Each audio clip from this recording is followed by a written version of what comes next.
The darkness before a medieval dawn was a particular kind of dark. Not the thin darkness of a modern night, softened by distant light from roads and cities. This was a deep, settled dark, the kind that pressed against the eyes and made the world feel very small. In those days, there were no street lamps. No hum of electricity. No pale glow on the horizon from a town somewhere nearby. When night fell over the English countryside, it fell completely. And it held on, through the long cold hours, until the sky decided otherwise. The village lay quiet. Perfectly quiet, or very nearly so. A frost had come in the night. It settled on the thatch, that thick, sloped roof of bundled rye straw, and on the mud of the path between cottages, and on the bare branches of the oak at the edge of the common field. Everything carried a faint silver weight. The cold was not violent. It was patient. It had been there for hours, and it had done its work slowly, coating each surface with a fine, dry crust that caught no light, because there was almost no light to catch. The cottages themselves were dark shapes. Low to the ground, wider than they were tall. Their walls were wattle and daub, a lattice of woven sticks packed with a mixture of clay, straw, and sometimes dung, then smoothed over and left to harden. The walls held warmth poorly by any later standard, but they held something. A body heat. A residual warmth from the fire that had burned the evening before, from the breath of sleeping people, from the animals that often shared the lower end of a longhouse on the coldest nights. The smell inside such a cottage, before any fresh air entered, would have been dense. Not unpleasant, exactly, just full. Wood smoke soaked into every surface. Damp wool. The faintly sweet smell of stored grain in sacks near the wall. Something animal underneath it all, warm and earthy. The floor was packed earth, sometimes scattered with dried herbs or rushes, meadowsweet, perhaps, or common chamomile, though by deep winter those herbs would be long since flattened and mixed with the dirt, their fragrance mostly gone. People slept in layers. Wool blankets. A rough linen sheet, if the household had one. A straw pallet on a wooden frame, or sometimes just a pallet on the floor. In the smallest and poorest cottages, the family slept close together for warmth, husband, wife, children pressed near the dying embers of the hearth. The hearth was not in a fireplace. Not in these older structures. It was simply a shallow pit or raised stone platform in the center of the single room, and the smoke drifted upward to escape through a hole in the thatch, or through the gaps in the eaves. The smoke never fully escaped. It lingered near the ceiling, moving slowly. By morning, the whole interior held it, a low, gray presence, not choking but ever present. The beams above, blackened over years of use, absorbed it. The thatch absorbed it. Everything absorbed it. This was the world into which the first waking person stirred. It was the woman, most often. In the cottages of common villagers, peasant farmers, craftsmen's families, the households of those who worked the land in service to the manor, it was generally the woman of the house who rose first. Long before first light. Long before even the pale suggestion of dawn began to thin the dark above the eastern fields. She did not leap from sleep. Nobody did, in those days. Waking was a gradual thing, a slow surfacing. Medieval people understood sleep differently from the way we understand it now. The night was long, and it was not uncommon to wake somewhere in the deep middle of it, to lie still for a time, half thinking, perhaps to speak quietly with a partner lying beside you, before sinking back into a second sleep that lasted until morning. That first rising, then, might come after a night already divided, already inhabited with small moments of consciousness. But now it was nearly dawn. She would have known, not from a clock, for there was no clock, but from some interior sense of time, trained over years of early rising, or from the simple cold, which deepened in the last hours before sunrise. From sounds. The cockerel somewhere at the far end of the village, whose first call could carry far in the stillness of a frost morning. The sound moved through cold air with a strange clarity, not loud, but precise. Each note arriving cleanly. She pulled herself upright.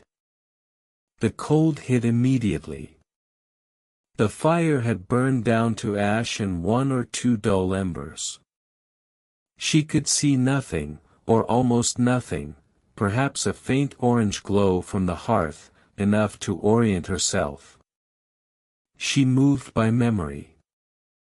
This room. This floor. This number of steps to the hearth. Rekindling the fire was the first task. The most important task. In those days, fire was not something easily replaced. If the embers had gone cold, truly cold, she might need to use a flint and steel, striking sparks into a nest of dried tinder, breathing carefully until a flame caught. More likely, though, some ember survived the night, buried under ash in that patient medieval way. She would lean close to the hearth and blow gently, steadily, coaxing it back. The smoke would thicken before the flame appeared. Her eyes would water slightly. Then the small orange point of fire, growing. Once the fire was breathing again, the room began to change. Light appeared, unsteady, amber, throwing soft shadows up the wall and across the low ceiling. The smell of fresh smoke joined the older smoke already settled into the room. The air near the floor was still very cold. Her feet on the earth would have felt the frost seeping through, even inside.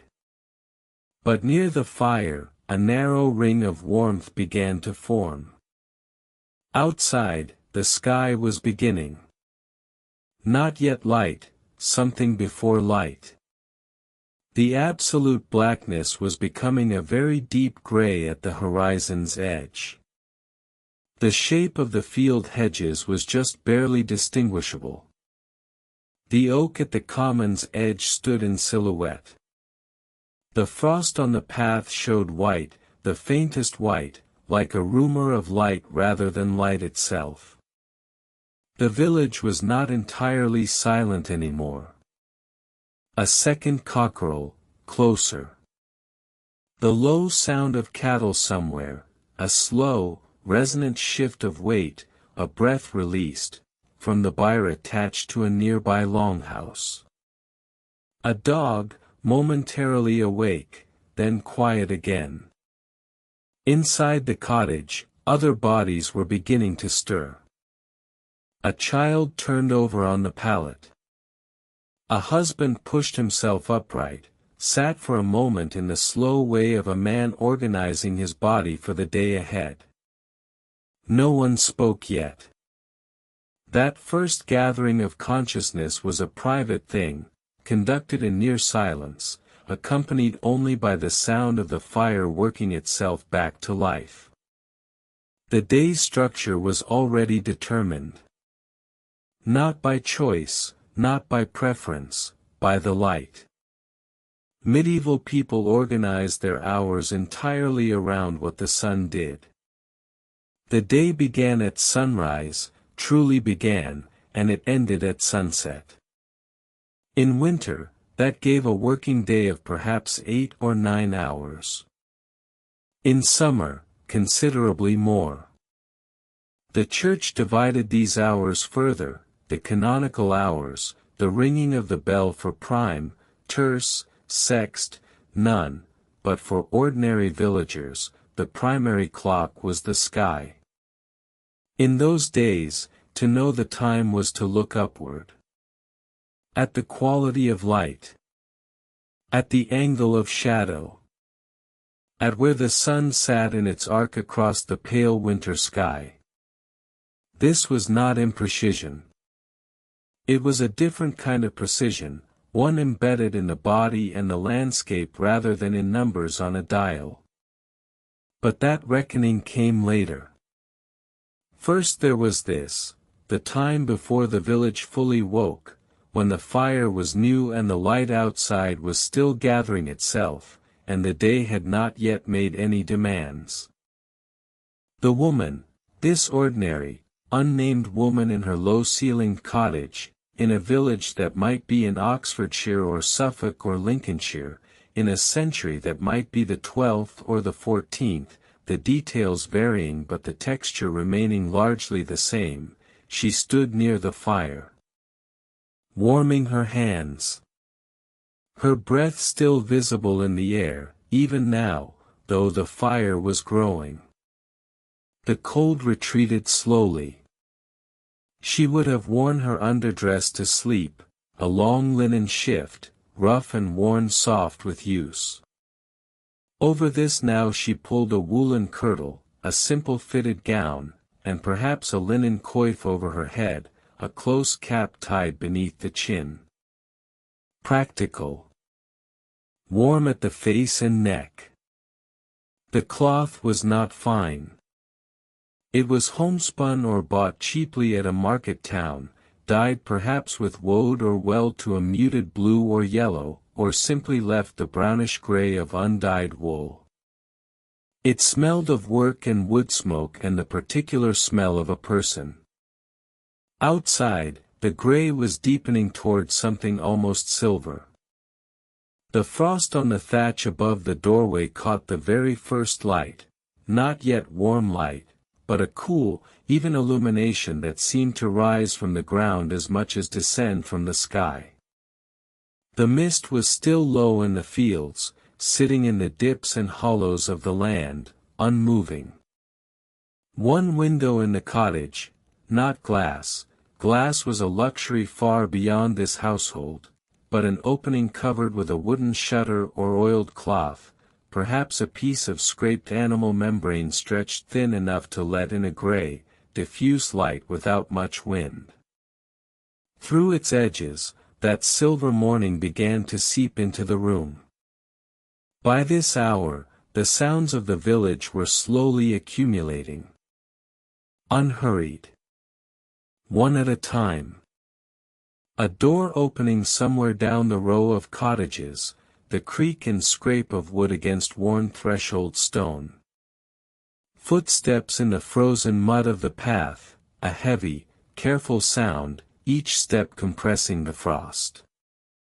The distant bell of the parish church, thin and clear, carrying over the fields. Prime. The first hour. The bell sounded and did not linger. It rang its count and then the cold air absorbed it, and the village settled back into its low, textured quiet. This was the world. Frost and smoke and the sound of a bell crossing open fields. A fire rebuilt in the dark. The slow acquisition of morning. These things happened every day, in thousands of villages across England, through centuries of medieval life. No one recorded most of them. No one thought them worth recording. They were simply the texture of existence, unremarkable, necessary, continuous. The extraordinary thing, from any distance, is how utterly complete this world was. How self-contained. The village and its fields and its rhythms constituted a whole world for most of the people who lived within it. The larger kingdom was remote, present in taxation, in the demands of the Lord, in the distant authority of the church and crown, but daily life unfolded on a very small stage, and that stage had its own beauty, its own discipline, its own consolations. In the cottage, the fire was now burning well. The cold had not left, it would not leave for hours, not until the winter sun climbed high enough to do its limited work, but the immediate cold had retreated a step or two. The room was amber and gray. The smell of the fire was good now. Clean, almost. The woman turned to the bread from the day before, wrapped in cloth near the hearth. She turned to the pot that needed water from the well. She moved through her morning with the quiet efficiency of long habit, without hurry, without drama. Outside, the first true light was arriving. A slow brightening from the east. The sky above the fields shifting from silver gray to something almost blue. The frost beginning to suggest itself in the growing light, each grass blade tipped in white, each roof glistening faintly. The village was waking. One fire after another beginning to send its thread of smoke upward into the still cold air. A child's voice somewhere, and then quiet again. The sound of the well rope. The low creak of a cart axle being tested. The day was here. It had come as it always came, patiently, without announcement, as gray light gradually replaced gray dark. The world gathered itself. The smoke rose. The bell had rung. And in cottage after cottage across that small English village, life resumed its ancient and unhurried course. The door was low. A man of average height would duck to enter, and many did, every single day, without thinking about it. That small gesture, the dip of the head, the step over the threshold, marked the boundary between two worlds. Outside was the field, the mud, the weather, the Lord's work. Inside was something else. Something smaller. Something that belonged, in some small measure, to the people who lived there. The walls were wattle and daub. Panels of woven branches, packed with a mixture of clay and straw and sometimes dung, pressed smooth by hand and left to dry in the thin English sun. They were not elegant. Up close, you could see the imperfections, a fingerprint pressed into the dried clay, a place where the weave showed through, a crack that had been filled and filled again across many winters. But they held the warmth in. And in those days, warmth was everything. The floor was earth. Packed down hard by generations of feet, strewn with rushes or straw that was changed when it grew too foul, which was not always often enough. In the colder months, the straw held a faint warmth of its own, the way dry things do. It rustled underfoot. It gathered crumbs and ash and the small debris of daily life. Beetles moved through it quietly. In some homes, a dog slept in it near the door, one ear always half lifted. There was no ceiling, not in the way we understand one. The beams were visible, rough-hewn timber, darkened over years by smoke, uneven and ancient. Between them, the underside of the thatch was visible in places, the pale undersides of bundled reed or straw, compressed and layered above. Spiders built in the corners up there, undisturbed. The smoke from the central hearth drifted upward and found its way out through the thatch slowly, in its own time, leaving the upper air always slightly hazy. The hearth was not against the wall. It sat near the center of the room, a low, open fire built on a raised stone or clay platform, sometimes nothing more than a depression in the earth floor, ringed with flat stones blackened from long use. There was no chimney. The smoke rose and the room held it gently, the way a cupped hand holds water. The smell was everywhere. Peat smoke and wood smoke, though peat more than wood in places where it could be cut from the boggy ground nearby.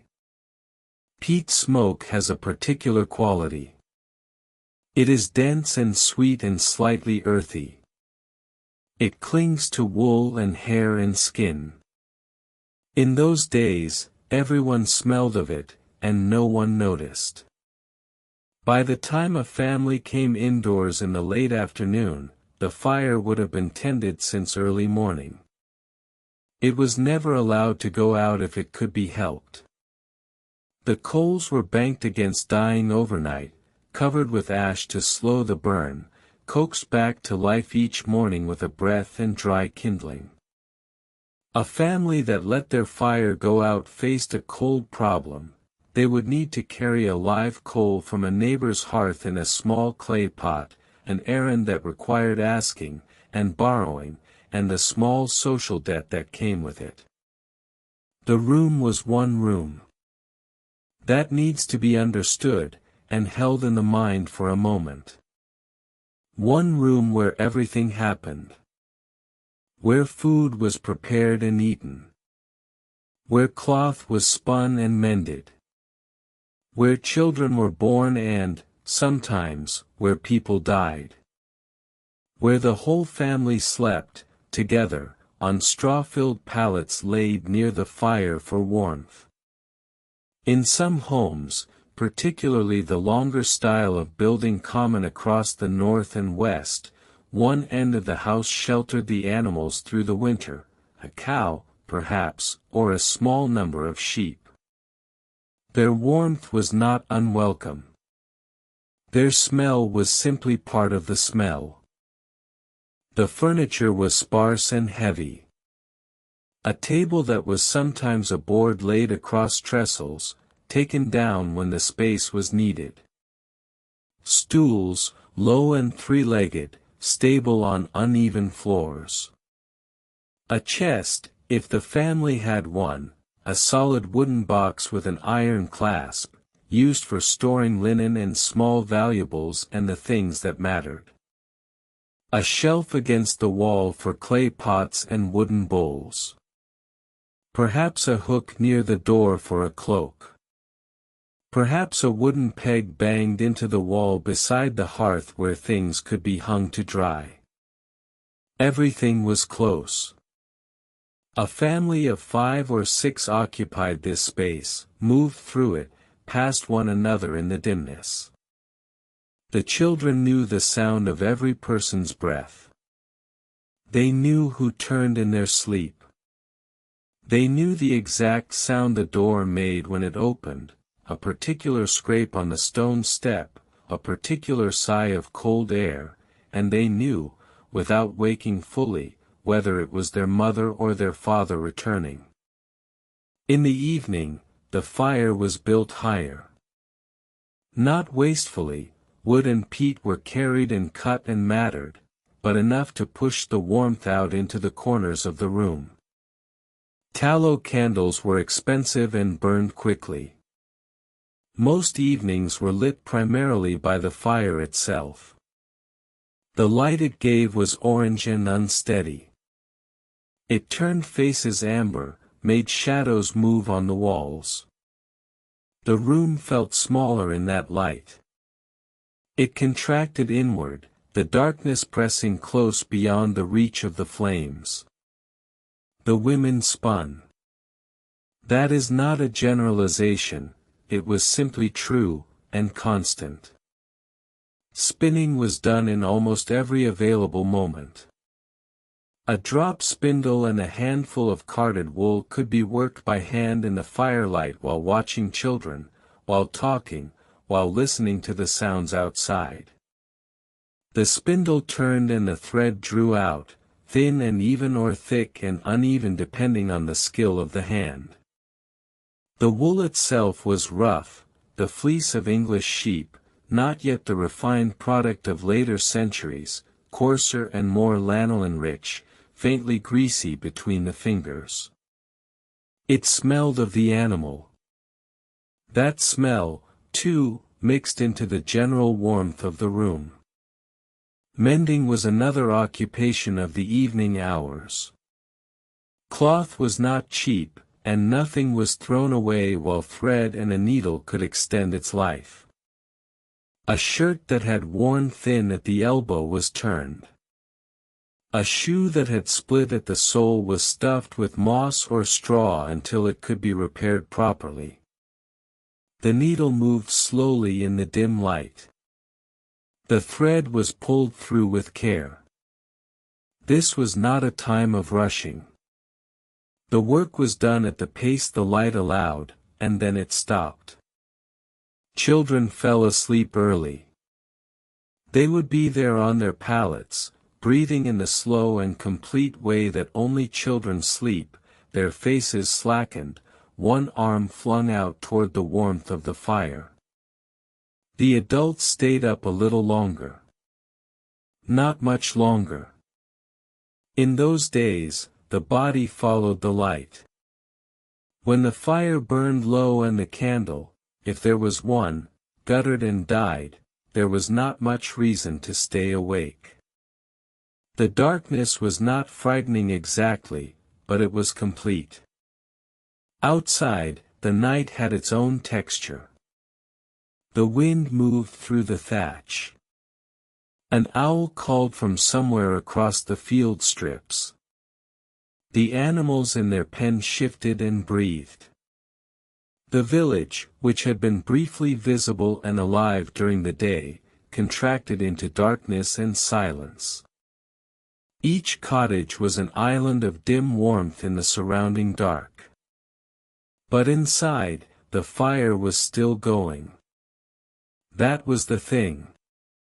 It was always going. It had been going for years, the same hearth, the same flat stones, the same ritual of banking and coaxing.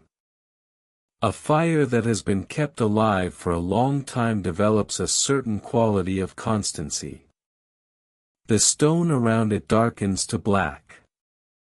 The clay platform grows smooth and glossy from the heat. The air directly above it shimmers. To sit near it, close, with one's hands extended toward the warmth, was to feel something very old and very simple. The same warmth that had been felt in the same spot by the same family, season after season. The walls of the room held evidence of living. A bundle of dried herbs hung from one of the lower beams, perhaps mint, perhaps something gathered from the hedgerow whose name only the woman of the house knew fully. A small clay figure or a twist of straw in a particular shape, tucked into a corner near the door. Not quite a religious object. Not quite not.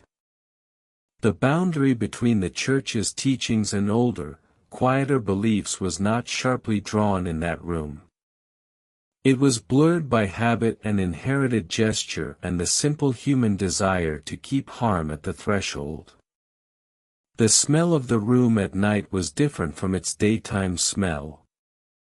The cooking had been done, a pottage of grain and vegetables, perhaps a scrap of salted meat if the day had been kind, simmered in a clay pot over the fire until everything softened together into something thick and warm.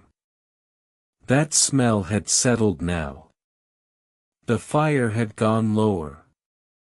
What remained was the deep smell of the walls themselves, the damp clay, the old straw, the smoke absorbed into every surface across many years. It was not an unpleasant smell. It was the smell of the particular life lived in that particular place. It was familiar the way nothing else is familiar. The way home is. The father of the family might lie awake for a while, staring upward at the dark beams, listening to the breathing of his children, the long slow breath of his wife beside him, the occasional sound from the animals at the far end if the house was that kind of house. His thoughts, we cannot know. The anxieties of the medieval peasant were specific and grinding: the harvest, the Lord's demands, the cow that had seemed unwell, the child who had coughed badly last winter. The worry was real and it was constant. But here, at the end of the day, lying on straw with the warmth still radiating from the banked fire, perhaps the worry was distant for a moment. Perhaps it receded, the way worry does when exhaustion is deep enough. Long after the family had settled, the fire held its heat. The peat especially, peat burns slowly, gives its warmth out gradually, over hours. The room cooled at the edges first, the corners growing cold, frost sometimes forming on the inside of the door before morning. But near the hearth, the air stayed mild. A cat, if there was one, would find that zone precisely and curl into it. A child who had rolled away in sleep would roll back toward it, drawn even in sleep toward the warmth. The hearth was not a metaphor. That is worth saying. In those days, it was not a symbol of home, it simply was home, in the most practical and literal sense. It was the thing that made the space habitable. Without it, the room was just walls and cold earth. With it, the room was where a family lived. And in cottage after cottage across that small English village, the same fire burned. The same low light. The same smell of peat and wool and the particular warmth of people gathered close together against the dark. Each one separate. Each one the same. Small rooms full of breathing, of the last quiet movements of the evening, a hand pulling a covering up, a boot set aside near the wall, a last look at the fire to see if it would hold the night. It usually did. Morning came, and the coals were still warm beneath the ash. A hand reached out from under the covering. Fingers pressed into the gray dust, found the heat still living there, and began again. The fire had been fed before the sun came up. That was how it always went. The coals from the night before were raked gently forward, breath blown soft across them, and the smallest sticks laid on top to catch. By the time the household was properly awake, the heat was already doing its work. The kitchen, if it could be called that, in a cottage where the fire and the sleeping and the eating all shared the same low-ceilinged room, was beginning to fill with warmth. A particular kind of warmth. Dense and close. It settled on the skin like cloth. In those days, the morning was shaped by grain. It had always been shaped by grain. Long before the loaf was pulled from the oven, the grain had to be ground. In many villages, the local mill did this work, a stone mill turned by water or by wind, its slow groan carrying across the fields on quiet mornings. The miller took his portion, of course. He always did. What came home was a flour that still held traces of the husk, rough to the touch, faintly gray, smelling of something earthy and close to the ground. The bread made from this flour was not the bread we might imagine now. It was dense. Heavy. It had a kind of weight to it that pressed down on the hand when you picked it up. The crust was thick and sometimes dark along the bottom where it had sat closest to the heat. Inside, the crumb was close-grained, chewy, a little sour, because the dough was leavened not with dry yeast from a packet but with a portion of old dough saved from the last baking. That piece of dough, that small living inheritance, was folded into the new batch every time. It carried something forward, always, from one baking to the next. The grain itself varied by what the soil and season allowed. Wheat, where it could be grown and afforded, made a lighter loaf. But for most ordinary households, for the villagers and smallholders and farm laborers who made up most of England in those centuries, the bread was made from rye, or barley, or a mixture the old records call maslin, which was wheat and rye grown and milled together. Rye bread was darker and denser still. It kept longer, which mattered. A loaf might need to last several days. It did not go stale in the way we think of stale now. It simply became harder, firmer, still edible, still nourishing, perhaps softened by dipping into broth. The communal oven was a thing of some ceremony. Not every household had its own.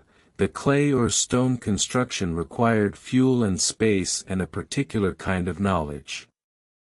In many villages, there was a shared oven, often owned by the lord of the manor, and the right to use it came at a cost. A small payment. A portion of the bread. Families would carry their shaped loaves to the oven on a long flat board, the dough soft and yielding under a cloth, still rising. There was a particular rhythm to the queuing and the waiting, the long-handled peel sliding in and withdrawing, the smell of baking bread drifting out across the yard and into the lane. By afternoon, the loaves would be cooling on a wooden surface, their crusts hardening as they came to room temperature, a low crackling sound as the heat escaped. But bread was only half the story. The pot was the other half. Pottage was everywhere. It was what most people ate most of the time, not as a side dish, not as a starter, but as the meal itself. A thick, long-cooked stew of whatever came to hand. The pot sat over the fire for hours. Sometimes it sat there all day.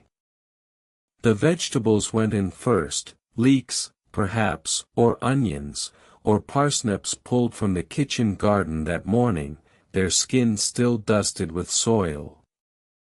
Dried peas added body. Oats were sometimes stirred in to thicken the broth.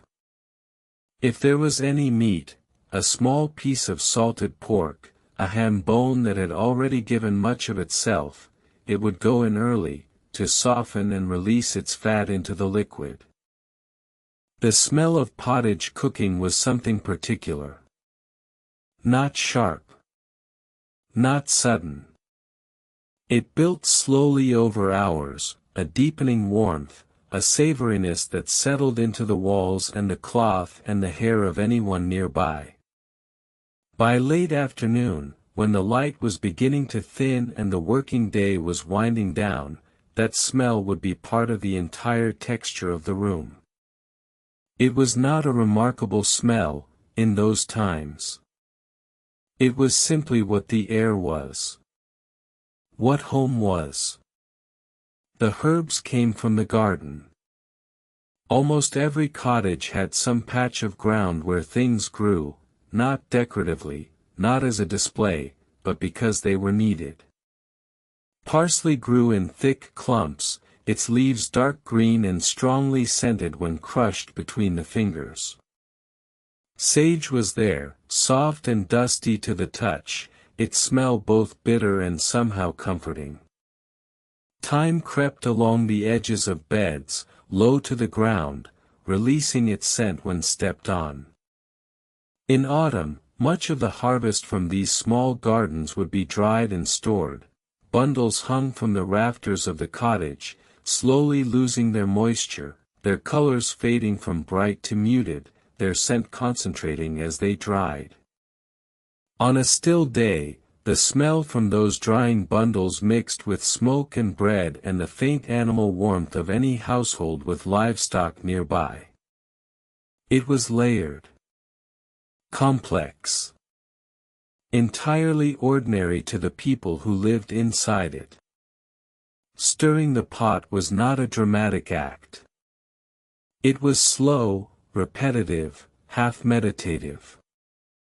A wooden spoon, smooth with long use, darkened by heat and steam, moved through the thickening broth in slow circles.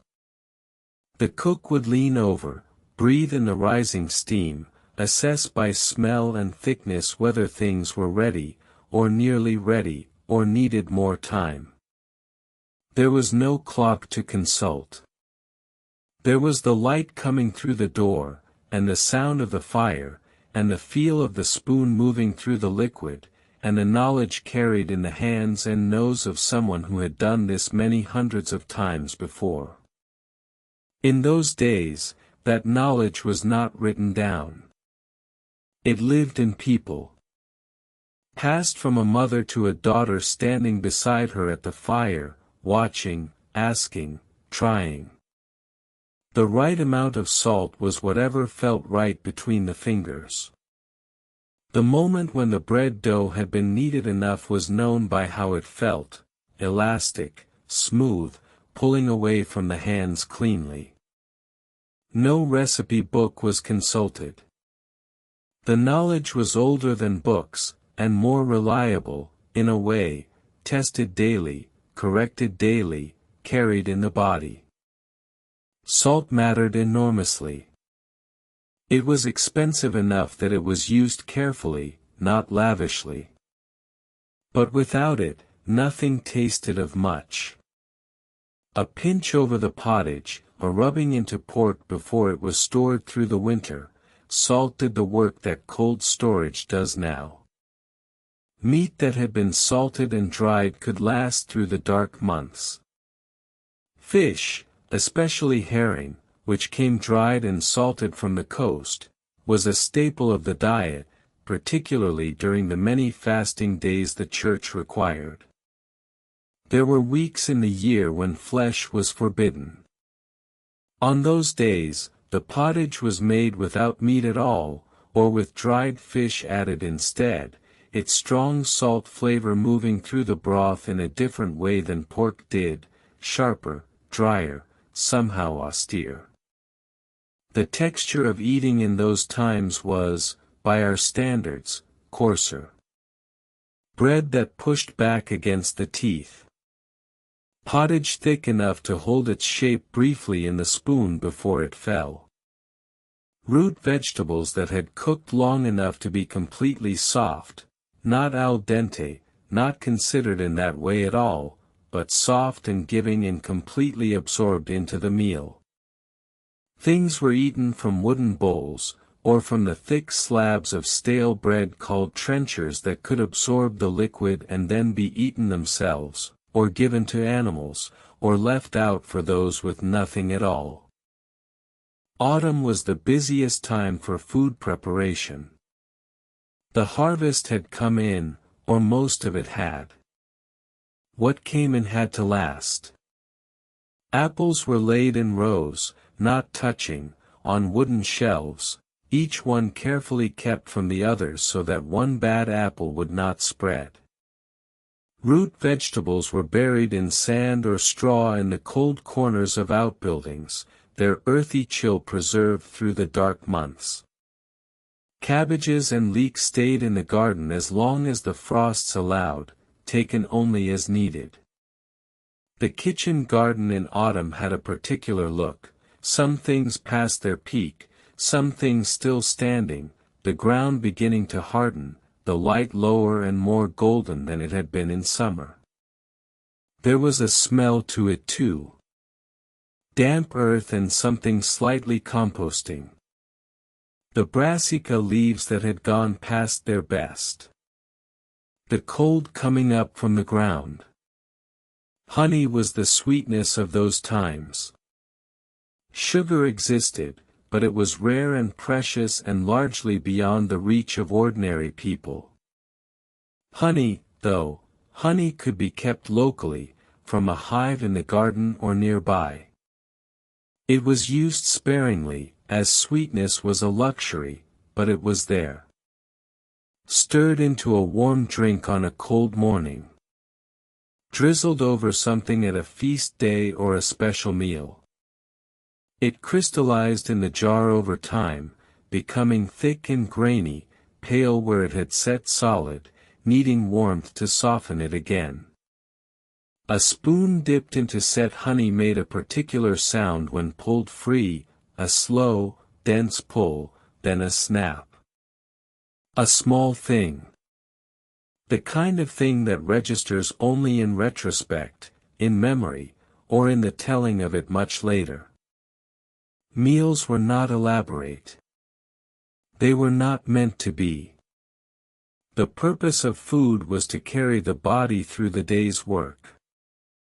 Breakfast, for those who ate it, was simple, bread and perhaps some ale, or a cup of something warm.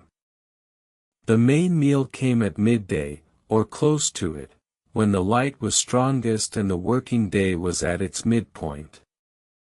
The evening meal was lighter, simpler, often just what remained from earlier, eaten by the fire as the darkness came in. By evening, the kitchen fire had settled into its slower, lower burning.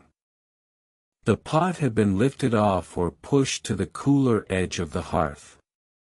The bread, if there was any left, sat wrapped in cloth.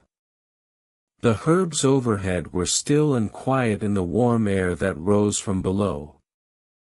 The smell of the whole day's cooking was present in everything, soaked into the wooden surfaces, rising gently from the clay pot, clinging to the rough weave of the clothing hanging by the door. It is said that hunger makes the plainest food taste extraordinary. Perhaps that is part of it. But it seems also that there was something in the slowness of it, in the hours given to the pot, in the careful tending of the fire, in the daily repetition of the same acts, the same smells, the same warmth, that made the eating of it something more than fuel. It was the rhythm the day moved around. It was what the body waited for, and came home to, and was grateful for in the simple and wordless way that cold hands are grateful for heat. The fire held its warmth long into the night. The pot, empty now, still smelled of what had been in it. Outside, the air was cold and the dark was complete.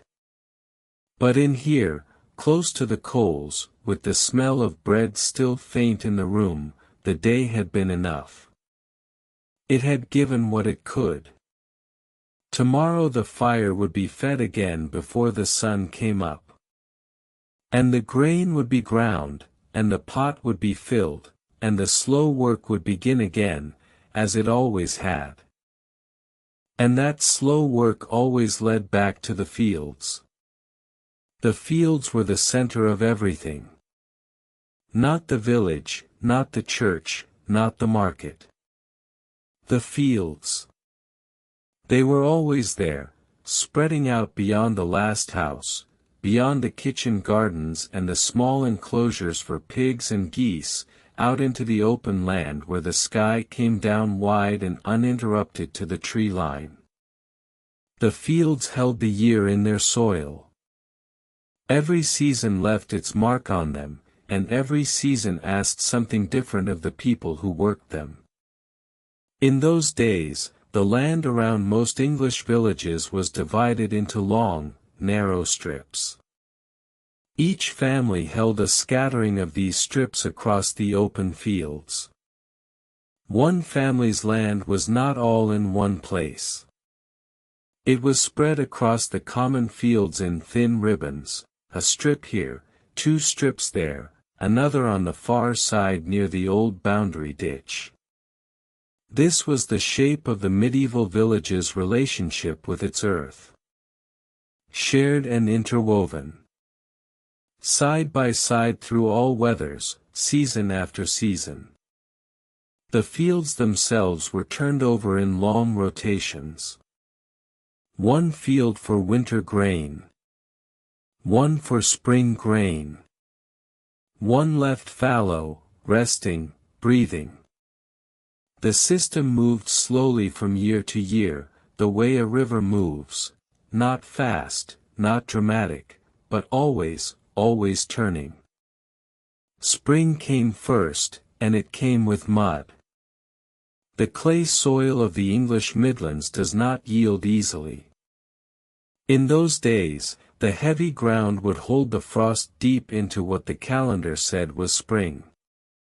The top layer would soften first, turning to a cold dark paste that clung to boots and to the wooden teeth of harrows, that sucked at the hooves of oxen with a low wet sound. Beneath that soft crust, the earth was still cold and stiff. The ploughman knew this. He walked behind his team in the grey morning light, watching the soil turn, feeling through the handles of the plough how far down the thaw had reached. The oxen moved slowly. They were not fast animals at the best of times, and this was not the best of times. The ground resisted. The plough tilted and caught on buried stones, on old root systems, on the hard shoulder of a frost ridge running just below the surface. The ploughman leaned into the handles, correcting, steadying. There was no hurry in his movements, or rather, the hurry was invisible, absorbed into the long patient rhythm of the work. He had many strips to turn before the season was ready for seed. Many cold mornings ahead of this one. The smell of turned earth in spring is particular. It is dark and mineral. A little sweet, a little sharp. There is something alive in it, something that has been locked up under the cold for months, now slowly releasing. On those early spring mornings, with low clouds sitting on the far tree line and the rooks calling from the ploughed furrows behind the team, that smell would have been everywhere. In the wool of the ploughman's coat. In the folds of the ox-driver's hood. Carried home on boots and on hands and on everything. The children and older family members followed behind the plough on some days, breaking the larger clods of turned soil with wooden mallets or with their hands. The work was cold and slow. Fingers went numb against the damp earth. But the soil had to be broken down, made fine enough for seed. There was no skipping this step. The season waited for no one. By late March or early April, the barley and oats went in for the spring planting. The sower walked the strip with a bag of seed grain hanging from one shoulder, not a heavy bag, not wasteful. The seed was precious. Every handful counted. The motion of sowing is an ancient one. The hand reaches in, draws up a pinch of grain, casts it out in a wide arc, reach, draw, cast. Reach, draw, cast. The seed disappeared into the rough dark soil and was gone. Then it was a matter of waiting. Summer was long. Or it felt long, because the work did not stop. The strips needed weeding. This was unceasing, unhurried, back-bending work. Men, women, and children moved through the growing grain in the long light of the summer days, pulling thistles and pulling charlock, the yellow-flowered weed that came back every year no matter what, stubborn and bright. The grain grew around them, green at first, then beginning to go golden at the tips as the weeks turned. The sky in summer was enormous. Standing among the growing crop, looking out across the flat or gently rolling land, a person would have seen nothing but grain and sky and the distant smudge of trees. It is a feeling of great exposure, and also of great peace. The animals needed watching too, through the summer months. Cattle and sheep grazed the fallow field, the one lying rested that year. The village herders, often boys, often the young sons of peasant families, moved with these animals through the long days. They knew every animal. They knew the particular patch of ground each one preferred. They sat in the grass and watched the sky and listened to the sound of the herd moving and cropping, the slow unhurried sound of animals doing what animals do when they are content. In the distance, from across the field, the sound of someone's wooden hoe striking stone. A cart somewhere on the track beyond the ridge. A woman's voice, calling something too far away to hear clearly. These are the sounds of a summer day in those fields. Ordinary sounds. The sounds of work that never quite stops. And then harvest. Harvest is the pivot of the whole year. Everything before it is preparation. Everything after it is consequence. The medieval harvest began in late July with hay, the meadows cut and dried for winter fodder. And then August would come, and the grain would be ready, and the work would become something else entirely. The light in August over ripe grain is different from any other light. It is thick and warm and almost golden in the late afternoon, catching the heads of the wheat or the rye and making them glow. The field has a dry smell by then.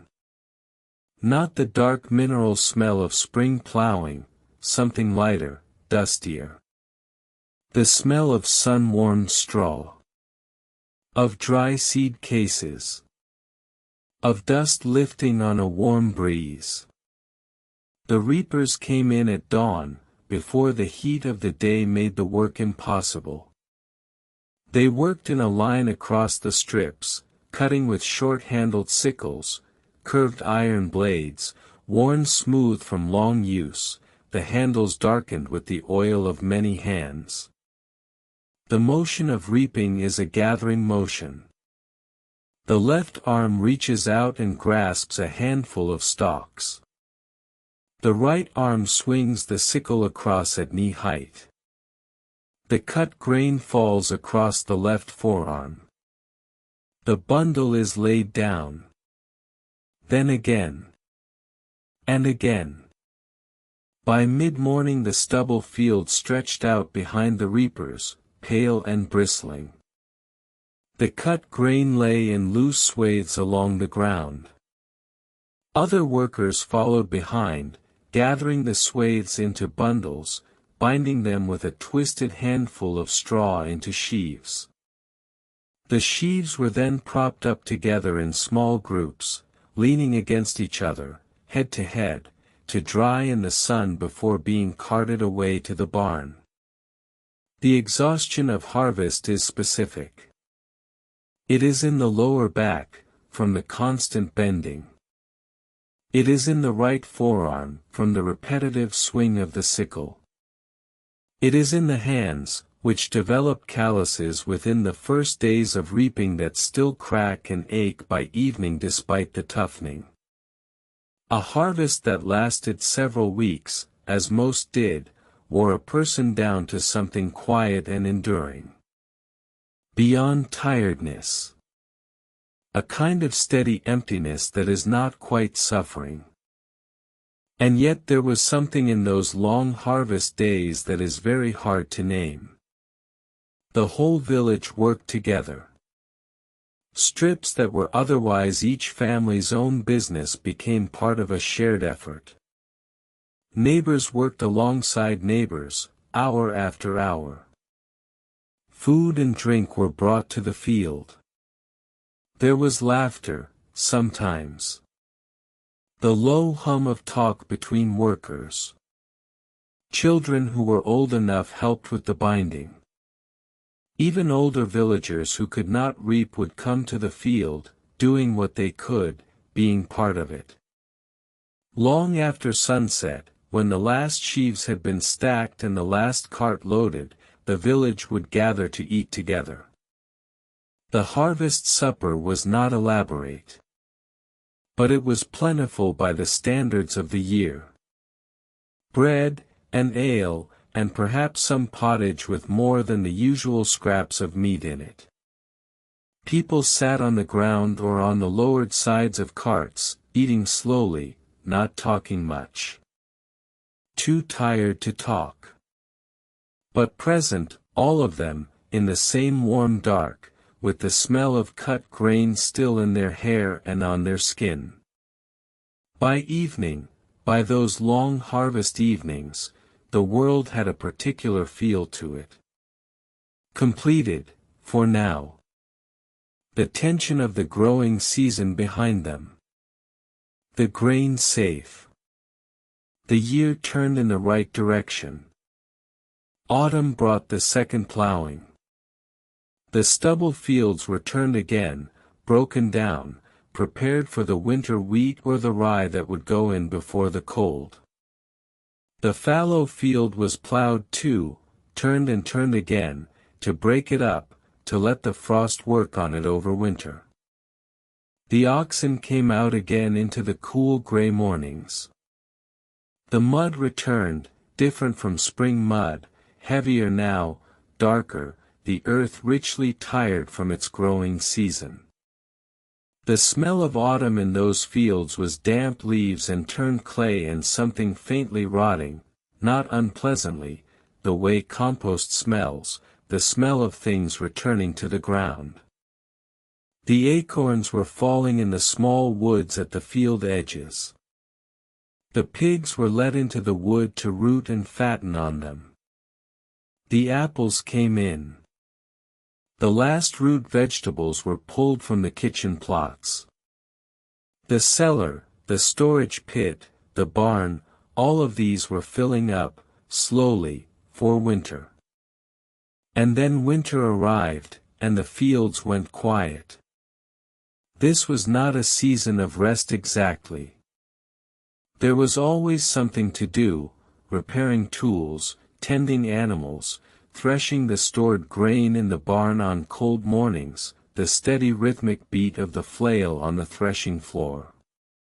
But the fields themselves lay still. Frost gray, or brown and sodden under rain. Empty of any visible life for weeks at a time. In those days, the winter fallow was not wasted time. It was part of the system, as important as the plowing or the sowing. The land needed to rest. The frost broke down the turned earth better than any tool. The rains leached through. The soil recovered something of itself, quietly, under the cold sky.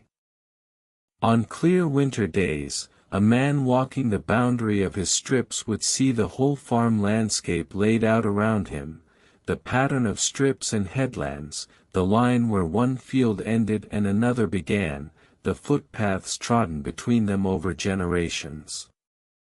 The sky would be white or pale blue, enormous. The tree line dark in the distance. The village behind him, chimney smoke rising in the cold still air. He would know every part of this. He would have known it since childhood.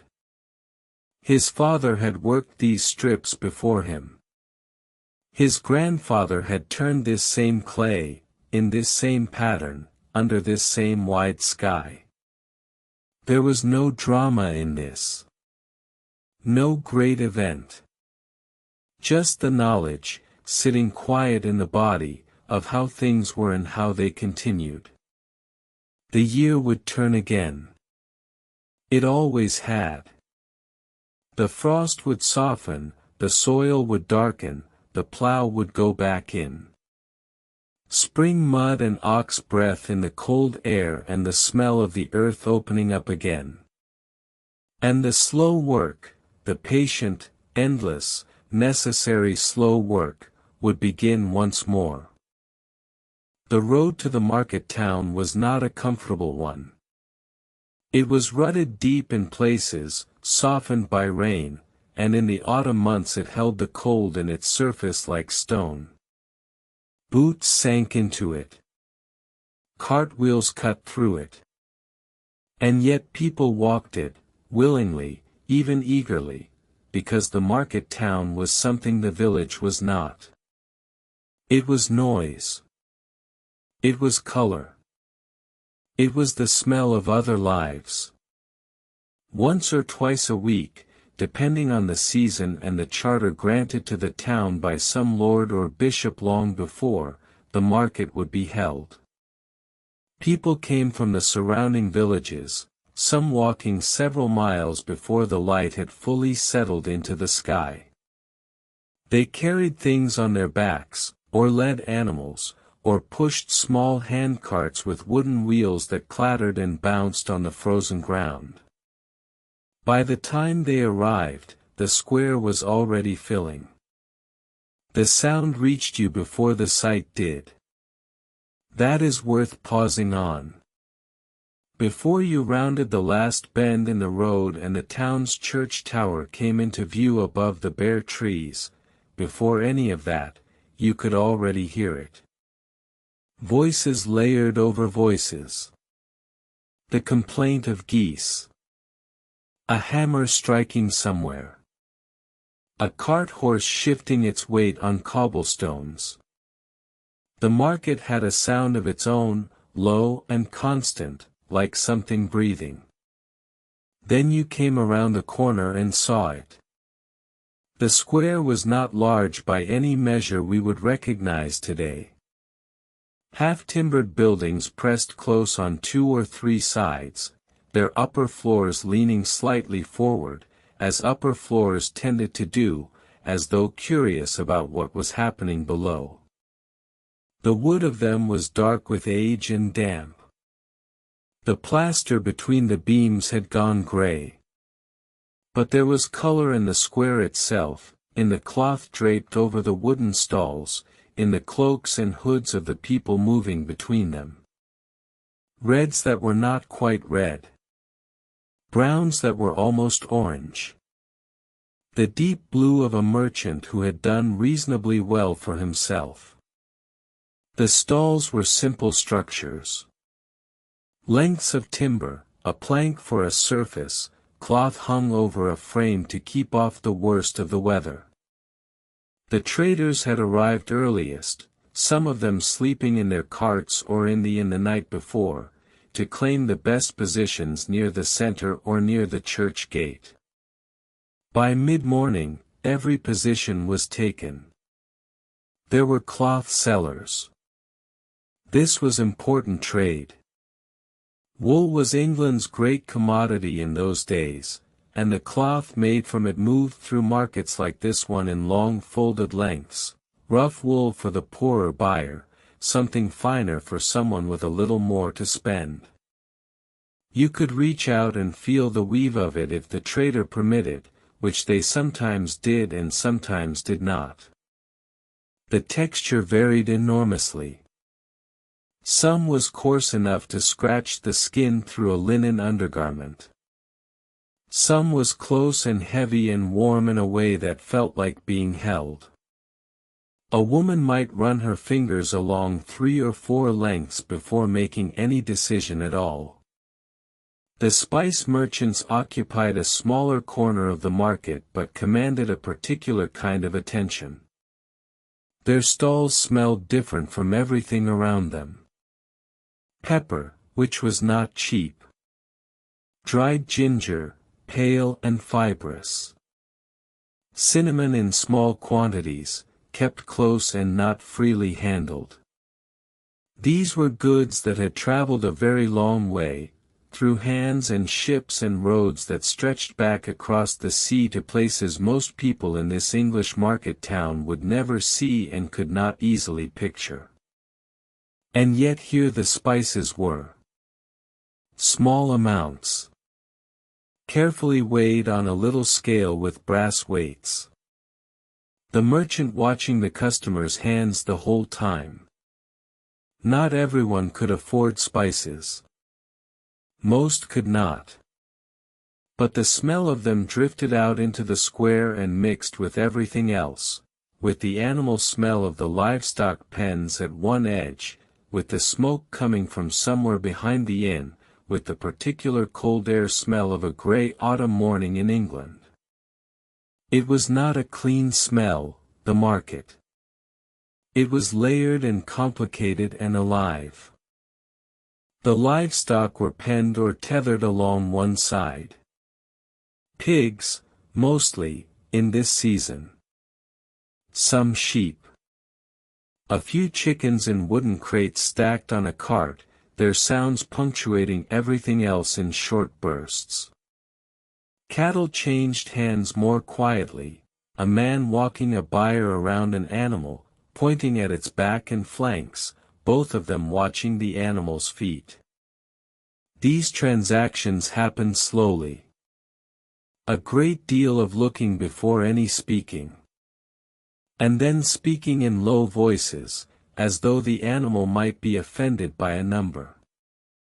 The haggling in the rest of the market was something else entirely. It was performative in a way that had its own rhythms and customs. A seller named a price. The buyer responded with something that was almost an expression of pain. The seller adjusted, slightly. The buyer adjusted, slightly.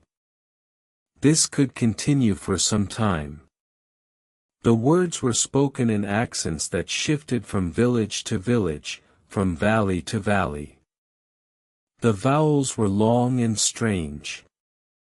The consonants landed in places a modern ear would not expect.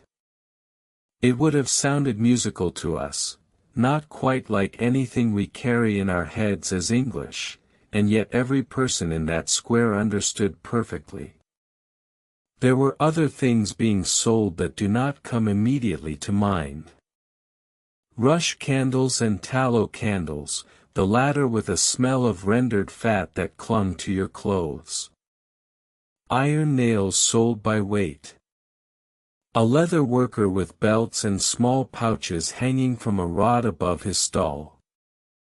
A woman with dried herbs, bundles of lavender, something for coughs, something she described in terms that combined practical remedy and older belief in a way that nobody in that square found unusual.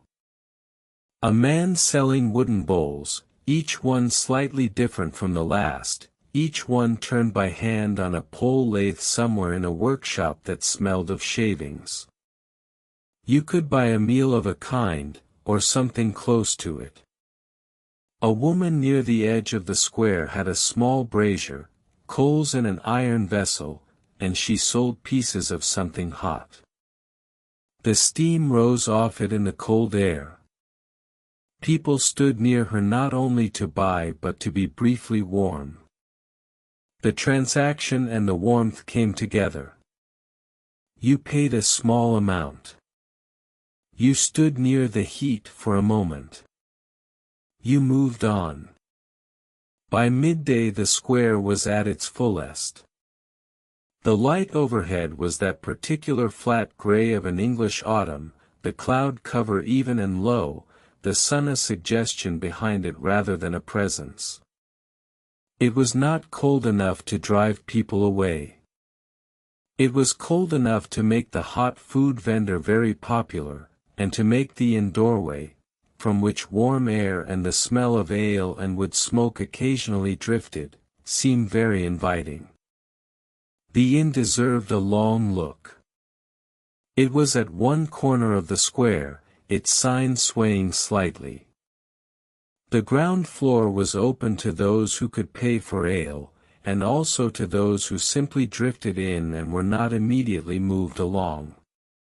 Inside, the light was dim. Rushes on the floor. A fire burning in a hearth against one wall. Long wooden tables, benches worn smooth. The noise from outside was muffled here. Men sat with cups. Some were conducting business, the quieter kind of business, done in close voices over a table rather than across a stall. Some were simply sitting. A man in the corner had fallen asleep with his hood pulled forward. Nobody was disturbing him. The ale was thick and not very cold. It tasted of grain and something slightly sour, and it was not strong by later standards. People drank it throughout the day because it was safer than a great deal of the water, and because it was ordinary, the way bread was ordinary. You had it. Then you had more. It was not dramatic. Out in the square, the afternoon began its slow turn. The buying and selling did not stop suddenly. It eased. A trader who had sold well began to dismantle the back section of his stall, stacking the timber quietly. A woman who had come from 4 miles off began organizing what she had bought into the basket she had carried in empty. The livestock pens were quieter, several animals gone, the remaining ones standing without particular interest in their surroundings. There was a churchyard on the far side of the square. In those days, the churchyard was not a solemn or avoided place in the way it might feel to us now. People moved through it on their way somewhere else. Children cut across the corner of it without thinking. An old man sat on the low stone wall at its edge, watching the market without appearing to watch it specifically, his gaze unfocused, taking in the whole of it as a thing rather than its parts. The graves around him were unmarked, mostly, or marked with wooden crosses that the weather had been working on for years. The grass between them was long and going brown at its tips. A jackdaw landed on the church wall and looked around with great authority. The church itself was open. It was always open. Inside, the light was very dim. A few tallow candles burned near the altar, their small flames absolutely still in the enclosed air. The smell was of cold stone and old wood and the particular waxy smell of candles that had been burning in this place for a very long time. One woman was in there, kneeling, not moving. She did not look up when a man came in, stood for a moment near the door, and left again. She continued to be still. Outside, the market murmured on. In here, none of it quite reached. By late afternoon, the market square had begun its retreat. The color was going out of it, or rather, the light was going out of the color. The reds and blues of the cloth stalls had deepened and dulled. The half-timbered buildings around the square seemed to draw closer. The smoke from the inn and from a few other chimneys had settled lower. It drifted across the square in thin wisps, smelling of oak and something darker beneath it. The people who had walked from the furthest villages were already leaving. They needed to be home before dark, because the road offered nothing in the way of light and the night in those days was genuinely dark, not the half-dark of a modern night with its distant glow, but the complete dark of a countryside without candles along the road. They walked back the way they had come, their baskets heavier now, their boots finding the same ruts they had found in the morning. A different kind of quiet coming down over the fields around them. In the town itself, things did not end so sharply. The inn would be occupied well into the evening. A few traders lingered. The woman with the brazier sat on an upturned crate beside the cooling coals, counting what the day had brought her. Not a great amount, perhaps.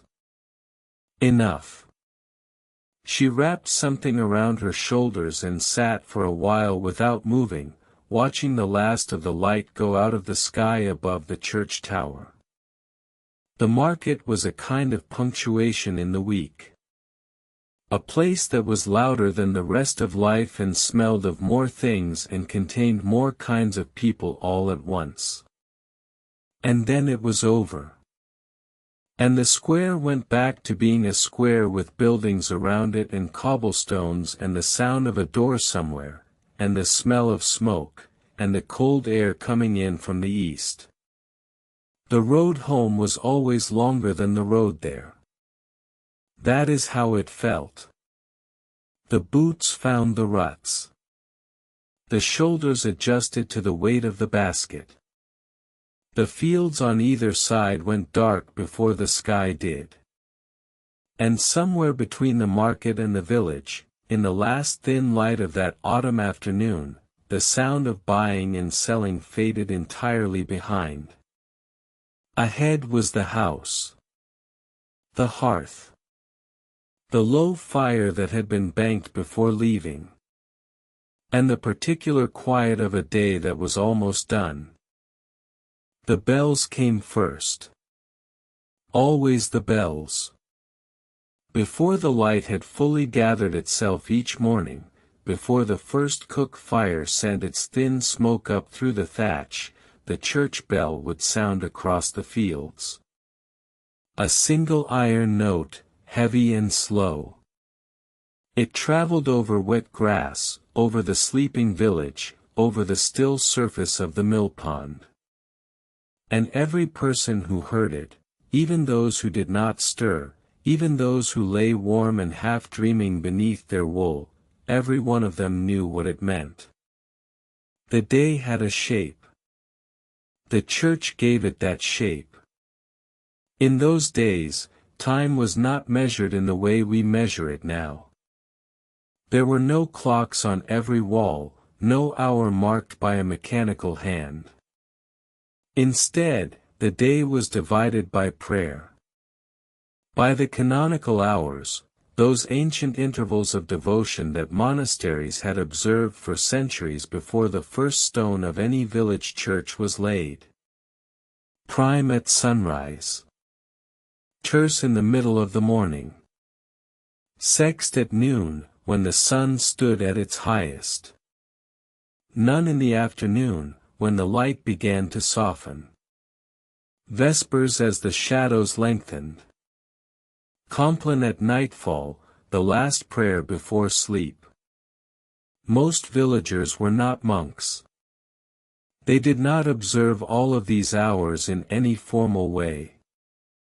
But they lived inside the rhythm of them. The bells from the nearest church or priory moved through their days like a pulse. You rested when you heard them. You lifted your eyes. You crossed yourself and murmured something brief and familiar, and then you went back to whatever your hands had been doing. This was the texture of faith in medieval England. Not always solemn. Not always fully understood. But constant. Present in the smallest things. Let us go inside the church now. The door is heavy oak, dark with age, fitted with iron hinges that have gone the color of old blood. It takes a moment for your eyes to adjust. The light inside is dim and particular, cool blues and dusty golds filtered through narrow windows of thick, uneven glass. In the mornings, one shaft of that colored light falls across the stone floor in a slow diagonal. By midday it has shifted. By evening it is gone entirely, and the interior depends only on candles. The smell is immediate. Tallow smoke and cold stone and something older beneath both, incense, perhaps, worked deep into the walls over decades. The damp of old mortar. In summer there is the faint sweetness of rushes laid on the floor, dried herbs scattered among them to soften the smell of close-gathered bodies. In winter there is nothing sweet about it. Only cold, and smoke, and the faint mineral breath of stone that has never once been warm. The walls are painted. This is the thing that surprises people, when they think of those old churches. We imagine pale stone, bare and simple. But in those days, the walls were alive with color. St. George stood to one side of the nave, red cross vivid on his chest. The Last Judgment spread itself across the chancel arch, a crowded scene of souls rising and falling, the saved gathered toward a golden light, the damned descending toward a darkness that swallowed them whole. The paint had faded even then, in some of these older churches. The blues had gone gray. The reds had dimmed to a brownish rose. But the shapes remained, and every person who entered knew what each figure meant. Most of those who worshipped here could not read. Words on a page meant nothing to them. But images they understood. The painted walls were a teaching, a reminder, a comfort and a warning all at once. You stood beneath the arch and looked up at the weighing of souls, and you knew exactly what was at stake. You knew the weight of your own life. The pews are simple. Rough wood, worn smooth in the places where generations of hands have rested. There are no cushions. You sit on bare timber, or you stand, which many preferred. The cold of the floor came up through the soles of your feet regardless. And yet people came. They came for Mass, which was said in Latin, a language most of them did not speak and could not follow word for word. But the sounds were familiar. Deeply, reassuringly familiar, the way a lullaby is familiar even when you have forgotten the meaning of the words. The priest moved at the altar with practiced gestures. The candles guttered in any draught from the door. The smoke of incense moved in slow columns toward the vaulted ceiling. And the congregation murmured their own prayers beneath their breath, petitions and familiar devotions in their own tongue, half private, half shared. The priest elevated the host. A small bell rang. And every head bowed. That moment was the center of it. Everything in the week, everything in the year, bent toward that moment. The body of Christ, raised in the cold air of a small stone church, in a village most of the world would never know existed. And the people in the pews, calloused hands folded, eyes lowered, believed in it completely.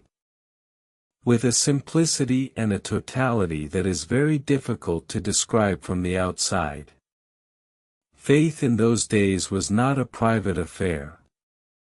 It was not kept separate from work, or commerce, or the tending of animals. It was the water the whole of life swam in. You were born into it and you would die inside it, and everything between was shaped by it in ways you barely noticed, the way you don't notice the air you breathe. The year itself was a sacred calendar. Advent arrived in the deep cold, a season of waiting and preparation. Then Christmas, and the 12 days that followed, a loosening of the usual rules, a time of feasting and mystery plays and the gathering of firelight.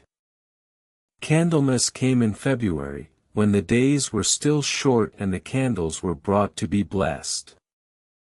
Then Lent, long and austere, the taste of fish and dried beans, the absence of meat and richness. Good Friday was marked by a particular quiet that settled over the whole village like a cloth. And then Easter, the great rupture of it, the stone rolled away, the Alleluia returning after weeks of silence. Summer brought its own holy days.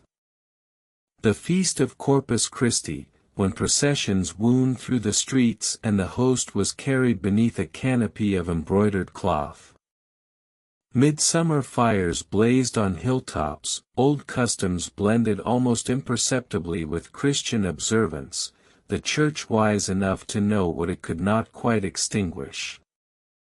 The feast of the local patron saint, different in every village, a day of rest and celebration, the church dressed with greenery, small offerings left at the altar.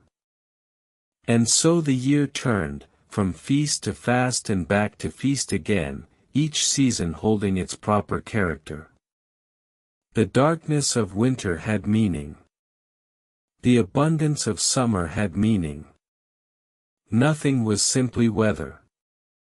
Everything was sign.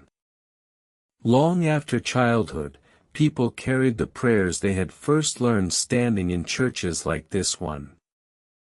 The Pater Noster, murmured under the breath while drawing water from a well.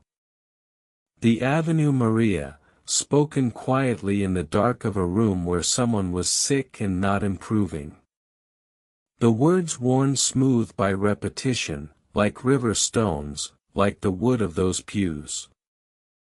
They gave comfort not always through their theology but through their texture, the shape of familiar sounds in the mouth, the steadiness of words that had been said by your mother, and her mother, and her mother before that.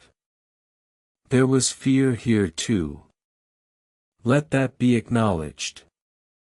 The medieval imagination held the next world very close. Heaven was real. Hell was real. Purgatory, that long middle space of purification, was real enough that prayers were said and masses purchased to speed the journey of the dead through it. You thought of your own death, in those days, in a way that people rarely allow themselves to now. It was not morbid. It was simply honest. Death came for everyone, and it could come at any time, in childbirth, in harvest, in the long slow contraction of a fever.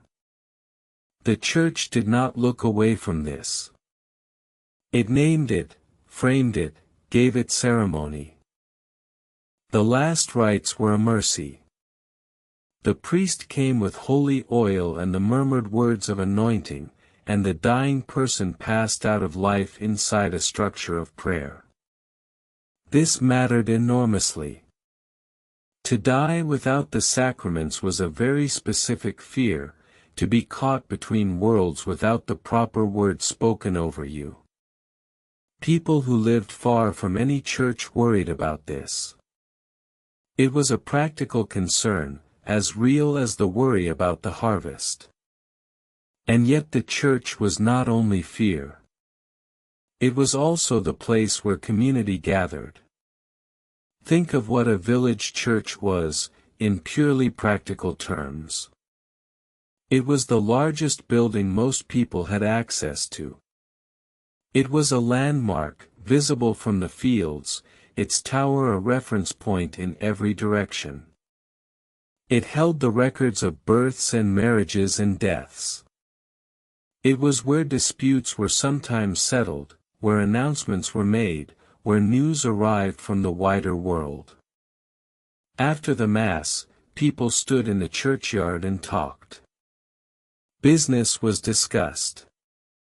Marriages were arranged in principle, before the legal formalities elsewhere. Friendships were continued.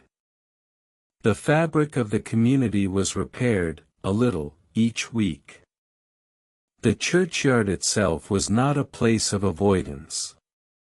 Children played there, in the long summer evenings. The grass grew long around the older graves, and the stones sank slowly into the soft earth, and the names on them wore away in the rain. The dead were present, but not frightening. They were simply there, as they had always been, buried in the ground of the place they had lived in. Come back inside, now, as the light through the window begins its slow shift. The afternoon has moved on, and the church is empty for the moment. The candles burn at the small side altars, one for the Virgin, one for the parish's patron saint, the flames very still in the windless interior. The painted saints look out from the walls with their flat, calm faces. Saint Margaret, serene as stone. The Archangel Michael, wings spread, scales in hand. The Christ in majesty above the chancel arch, one hand raised in blessing, the gesture so familiar that it has become almost invisible. The smell of tallow is clean and faintly warm. The stone floor is cold beneath your feet. There is a quality of attention in an empty church that is very specific. Not the hush of absence, but something more like presence, as though the accumulated prayers of years have thickened the air slightly, made it heavier, softer. In those days, people felt this keenly. They did not question it. This was holy ground, and the holiness was tangible, as real as the cold of the stone. A child might slip in on an afternoon like this, while everyone else is at some task or other. She might sit on the end of a pew for a few minutes, in the colored light from the window, saying nothing, thinking nothing in particular. Just sitting inside the weight of it. Inside the smell of it. Then she will get up and go, out through the heavy oak door, back into the ordinary day, which is waiting for her without interruption. That is what faith felt like, in those days, at its quietest. Not argument. Not theology. Not the drama of conversion or the spectacle of the great feast days. Just the familiar cold of a stone floor, the smoke of a candle, the murmur of half-remembered words. The bells that came across the fields in the morning and shaped the hours of a day. The painted faces on the walls that watched without judgment. The sense, ordinary and unexamined, that the world was held inside something larger, that the fields and the fire and the body's hunger all belonged to something that had a name, and a face, and cared about each of the small figures moving through it. The candles burn on, low and steady.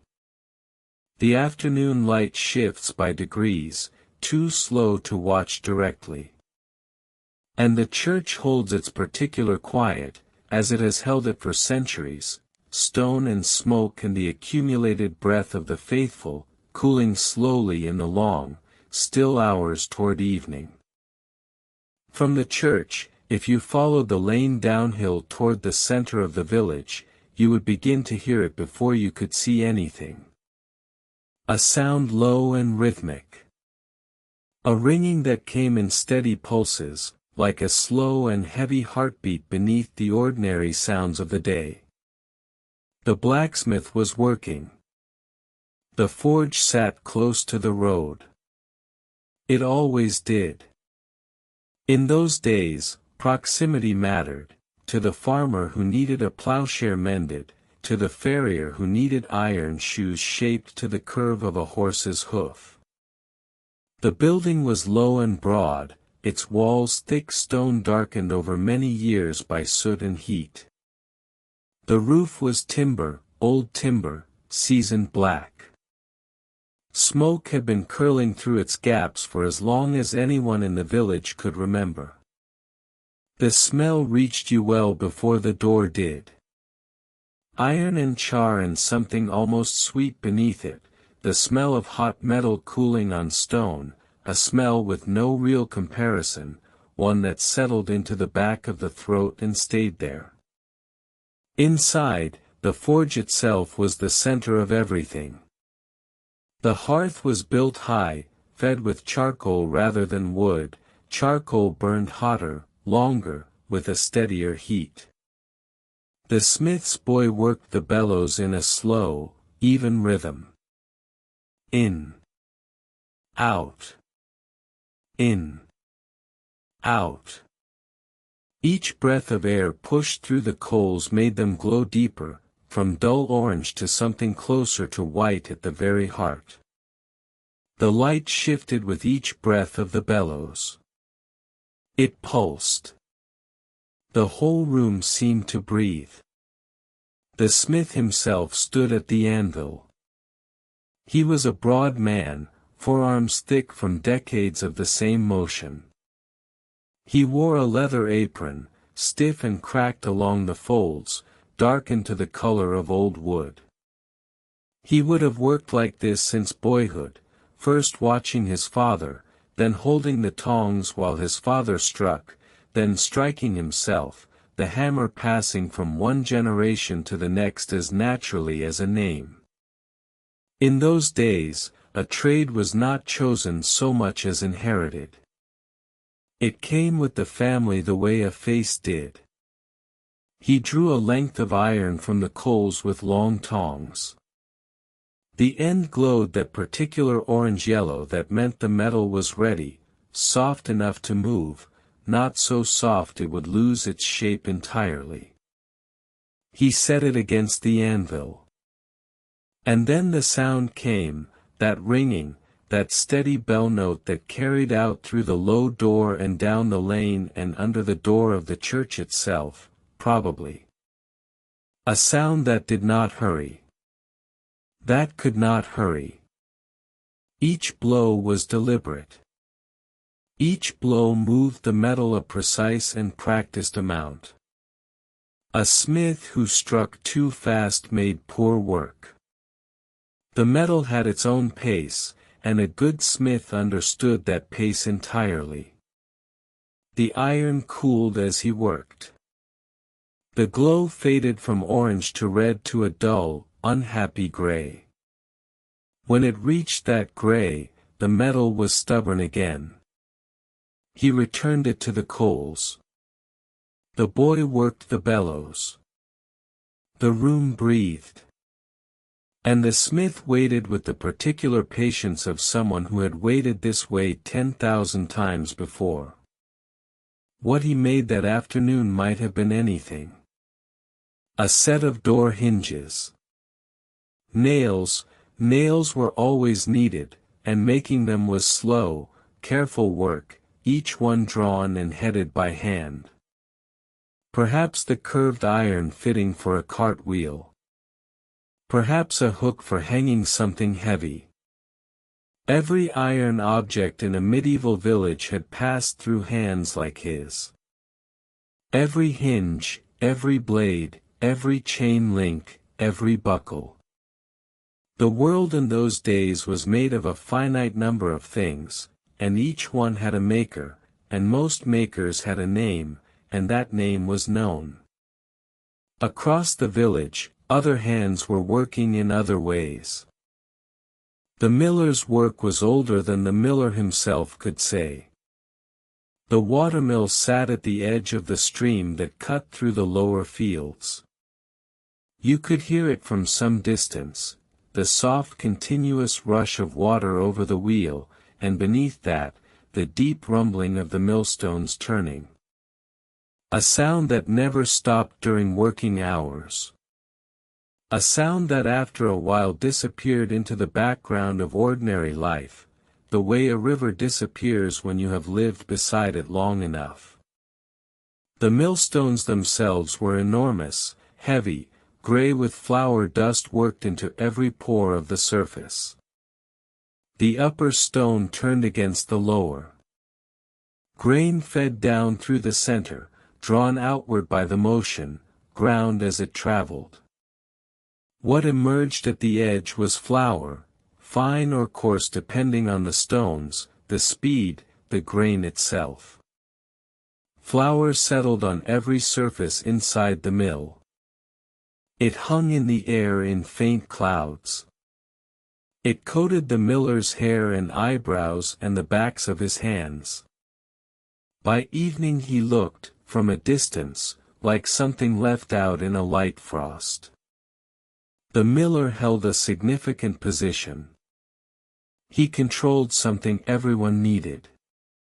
In those days, most villagers were not permitted to grind their own grain.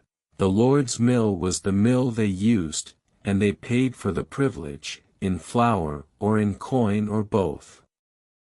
The miller took his portion. This was expected. Whether he took more than his portion was a matter of ongoing local suspicion and debate. Millers appear in old stories and old records alike as men whose honesty was uncertain. Whether this was fair to any particular miller is difficult to say now. But the reputation followed the profession like the flour followed the man. The tanner worked at the far edge of the village, and this was not accidental. Tanning leather was necessary work. It was also deeply unpleasant work. The process required soaking hides in solutions made from bark, oak bark, most often, stripped and steeped until it released its tannins into the water. The hides needed time. Weeks. Months. They sat in their pits, heavy and dark, the smell of them considerable. Even at a distance the tanner's yard had a presence. The kind of smell that announces itself early and lingers past the point of courtesy. And yet what came out of those pits, after all that time, after all that patient labor, was leather. Real leather, supple and strong, capable of lasting decades if it was well made. The shoes on a man's feet. The belt at his waist. The harness on a horse. The cover of a book, if he was fortunate enough to have one. All of it passed through the tanner's hands and the tanner's pits and the tanner's long, patient weeks of waiting. The smell was the cost of the softness that came after. The weaver's work was different in character from all of these. It was quieter. More interior. Done often by women, though not only by women, in many towns, weaving had become organized and professional, men working broad looms in workshops, producing cloth in quantity. But in smaller places, in villages, the loom often sat in a room at the back of a house. The sound of it was the sound of the shuttle moving. Back and forth. Back and forth. A wooden rhythm, softer than the hammer, less rumbling than the mill, but just as steady in its own way. Wool first had to be prepared.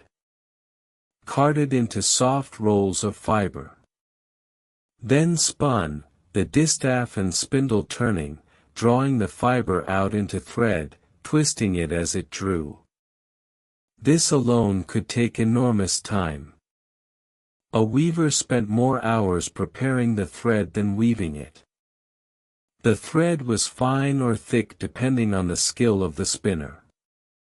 Fine thread made fine cloth. Fine cloth meant better prices, and better prices meant something in a world where margins were narrow. The loom itself was a large wooden frame, upright posts and crossbeams, the warp thread stretched taut from top to bottom, the heddle separating them, the shuttle carrying the weft thread through. Each pass of the shuttle. Each beat of the beater pressing the new thread down tight against the last. Row by row, the cloth grew. It was slow. It was repetitive. Long hours produced only inches. And yet that repetition had its own quality, a kind of absorption that other work did not. The hands learned the motion so thoroughly they could continue almost without the mind's involvement. The mind was free to wander, or to rest, while the hands did what they knew. Cloth in those days was colored with things pulled from the ground or grown in gardens. Weld plant gave yellow. Woad gave blue, a blue that took considerable effort to coax from the crushed leaves, a fermentation process that smelled even worse than it sounded. Madder root gave red, a warm brick red. Mixed and layered, these colors made the range of what people wore. Not the flat bright colors of a modern illustration. Something more varied, more organic. Colors that had been alive before they became dye. Colors that remembered the plant they came from. The guild system had grown up around trades like these, not in every village, but in the towns and cities where craftspeople were numerous enough to organize. A guild was, at its simplest, a brotherhood of shared craft. The members set the standards. They determined what was acceptable work and what was not. They controlled who could practice the trade and on what terms.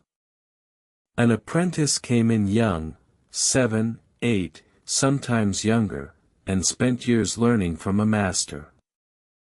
Not just the technical skill, though that was the center of it. The whole texture of the work. The habits and judgments that separated adequate work from fine work. It is said that some guilds guarded their particular methods closely. Certain dyers kept their processes secret. Certain metalworkers developed techniques they passed only to their own apprentices, or their own sons. Knowledge as property, held carefully, transferred only when trust was established. In those days, a skill could be a family's entire security. To protect it was not greed so much as survival. The pride in the work was real.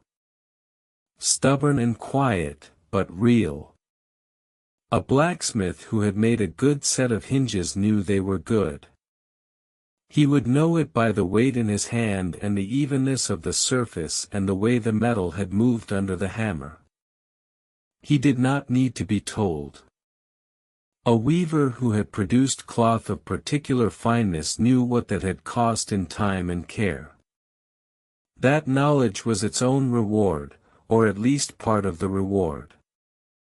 In those days, a person's work was not separate from a person's identity in the way it sometimes feels today. The work was what you were. The skill was what you had to offer the world. And the world, the village, the town, depended on it entirely. By afternoon, the light in the forge had its particular quality. The fire's orange glow competed with the pale light coming through the low door. Dust moved slowly in that pale light, iron dust and soot and tiny particles of char. The anvil was warm to the touch even when nothing was being worked on it. The iron tools hanging on the walls caught the fire's light on their flat surfaces. They gleamed dully, in rows, tongs and hammers and chisels of various weights, each in its place, each worn smooth where hands had held it through years of the same work. The smith's boy had set down the bellows. He sat on a low stool near the door, not quite inside and not quite out, in that particular way that boys have of occupying a threshold. The afternoon was quieter now. The hammer had paused. Even the mill, from this distance, was only a suggestion of sound, low and continuous, easy to lose beneath the ordinary movements of the day. The village existed because of these hands. Because of the iron that held the plow together and the leather that made the harness and the cloth that kept the cold out and the flour that the mill produced from the grain the fields provided. Each trade leaned on every other. Each craftsman's work became part of someone else's daily life, invisibly, the way one breath becomes part of the air in a room. Nobody announced this. Nobody needed to. It was simply the condition of the world as it had always been, hands making what other hands would use, skill meeting need across the small distances of a working day. The embers in the forge settled lower. The glow softened. The afternoon moved on. The evening came slowly in those days. It did not arrive all at once. First the light thinned. Then the shadows between the trees grew heavier, deeper, harder to see into. By the time the fire was built up inside and the door drawn shut, the world beyond the cottage had become something else entirely. People understood this. They had always understood this. The dark was not simply the absence of light. It was a place where different rules applied. This is not to say medieval people were frightened every moment. They were not. They carried their fears the way a traveler carries a worn coat, close, familiar, not always thought about, but always there. The fear had weight and texture. It had been inherited. Passed down through grandmothers and grandfathers, through the mouths of people who sat exactly where they sat, by fires not so different from this one. The church was real. God was real. The saints watched over the living and the dead. All of that was true, and most people held it sincerely. But alongside those beliefs, woven into them, older than them in many cases, there lived another kind of knowing. A practical knowing. A knowing about the world that did not ask permission from any priest. You hung certain herbs above the cradle because everyone knew you hung certain herbs above the cradle. Your mother had done it. Her mother before her. The reasons had perhaps blurred over time, but the act remained sharp and clear. Dried yarrow. Dried rowan. Sometimes a small bunch of rue, bitter and sharp-smelling, its gray-green leaves releasing that familiar dusty scent when the air moved through the room. These were not decorations. They were precautions. The line between medicine and magic in those days was almost no line at all. A healer knew which plants eased a fever and which plants kept something unwanted from crossing a threshold. These were not separate categories of knowledge. They lived in the same hands, the same memory, the same low voice speaking in the corner of a dim room. Scratch marks appeared on doorposts and window frames throughout medieval England. Some were simple. Some were elaborate, overlapping patterns, daisy wheels, some call them now, circles scored into the wood with a knife or a nail. The purpose was protective. Something about the circular lines, the endless looping form, was thought to trap or confuse whatever moved through the night. A spirit. A witch's intent. Something without a name. You carved the mark and you felt safer. The wood remembered the effort. Stone thresholds were significant too. The place where inside became outside, where your world met the uncontrolled world, that boundary mattered. Horseshoes appeared above doors not merely as a pleasant custom but as a genuine article of protection. The iron was important. Iron was believed to repel certain presences. The smithy itself carried something of this power. A blacksmith worked with fire, with hammered metal, with heat enough to change one thing into another. That transformative work gave the smith a quiet authority that went beyond simply making things. In those days, certain trees were left alone after dark. This was understood rather than spoken. The elder tree in particular carried ambivalence. It was useful, medicinally useful, practically useful. But you did not cut an elder tree without asking first. You did not lean too long against one at dusk. Something lived in it, or near it, or was connected to it in a way that required respect. The exact theology of this was not clear to most people. It did not need to be. The feeling was enough. Hawthorn was another.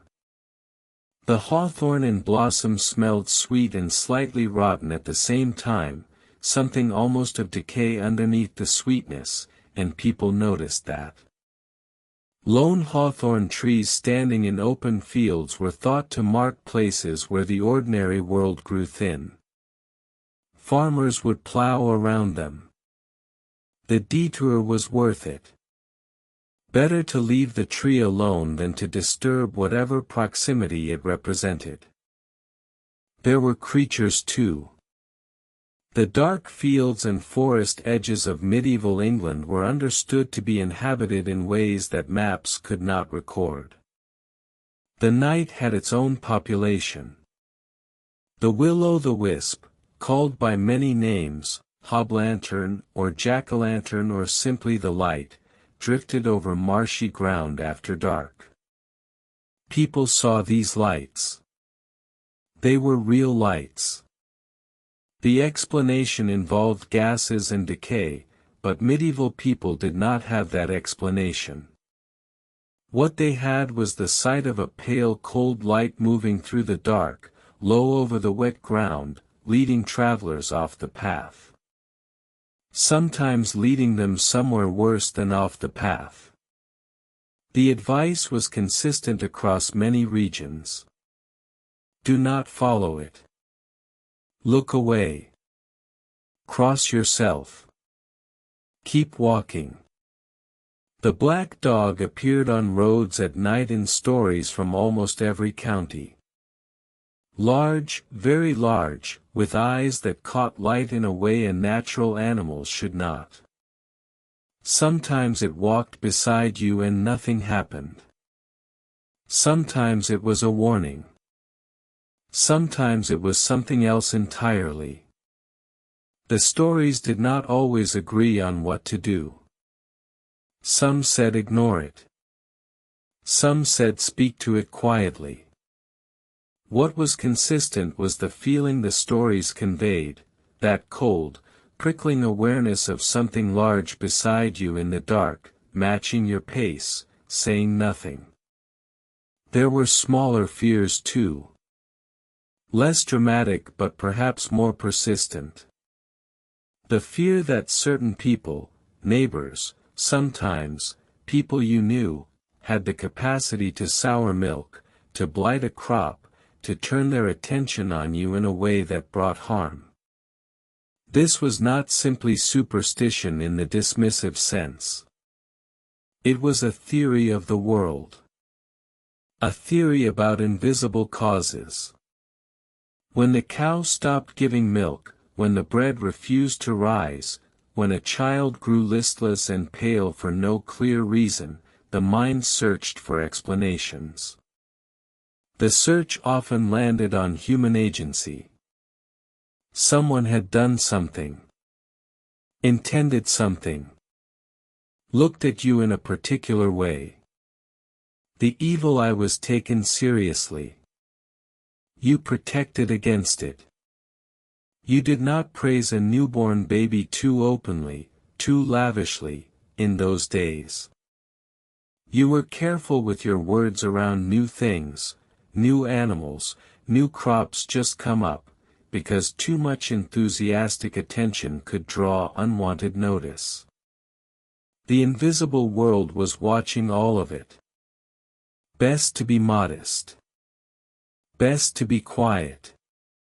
Wise women and wise men existed in most communities. Not witches in the later, legally dangerous sense, simply people who knew more than others. Who remembered more. Who had been taught which words to say over a wound, which direction to walk around a standing stone, which night of the year required particular care. Their knowledge was practical. People went to them with specific problems and received specific guidance. The guidance often worked, or seemed to work, or at least gave the shape of action to otherwise helpless waiting. Charms were spoken as much as carved or hung. Words carried weight.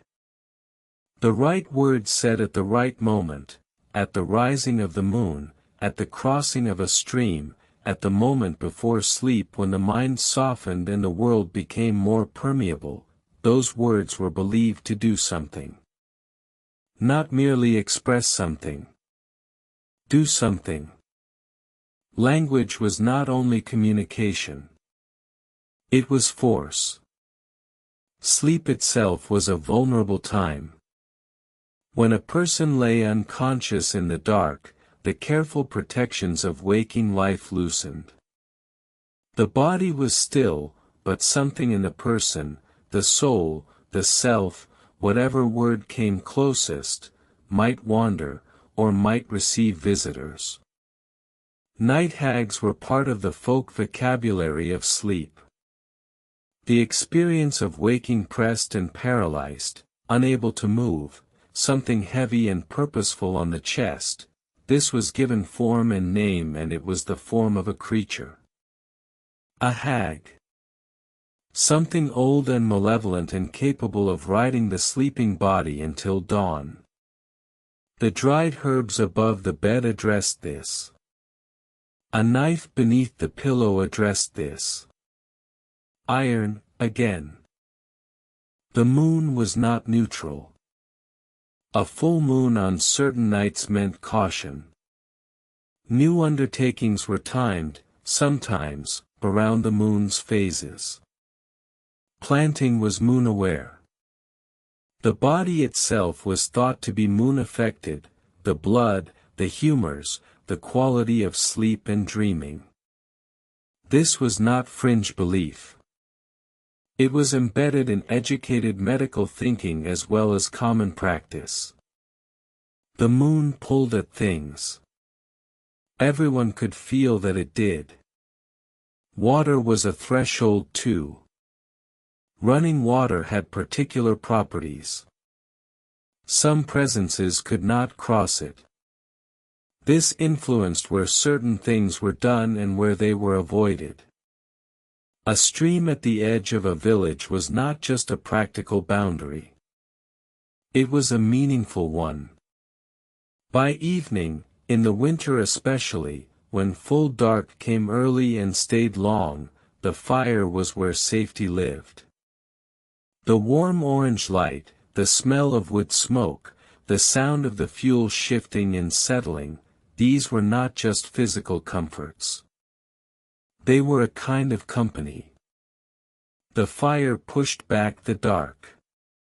Not just literally.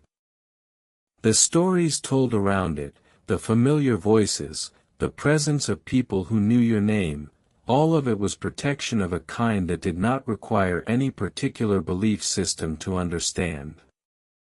Children were told the stories young. The cautionary ones and the reassuring ones in the same breath.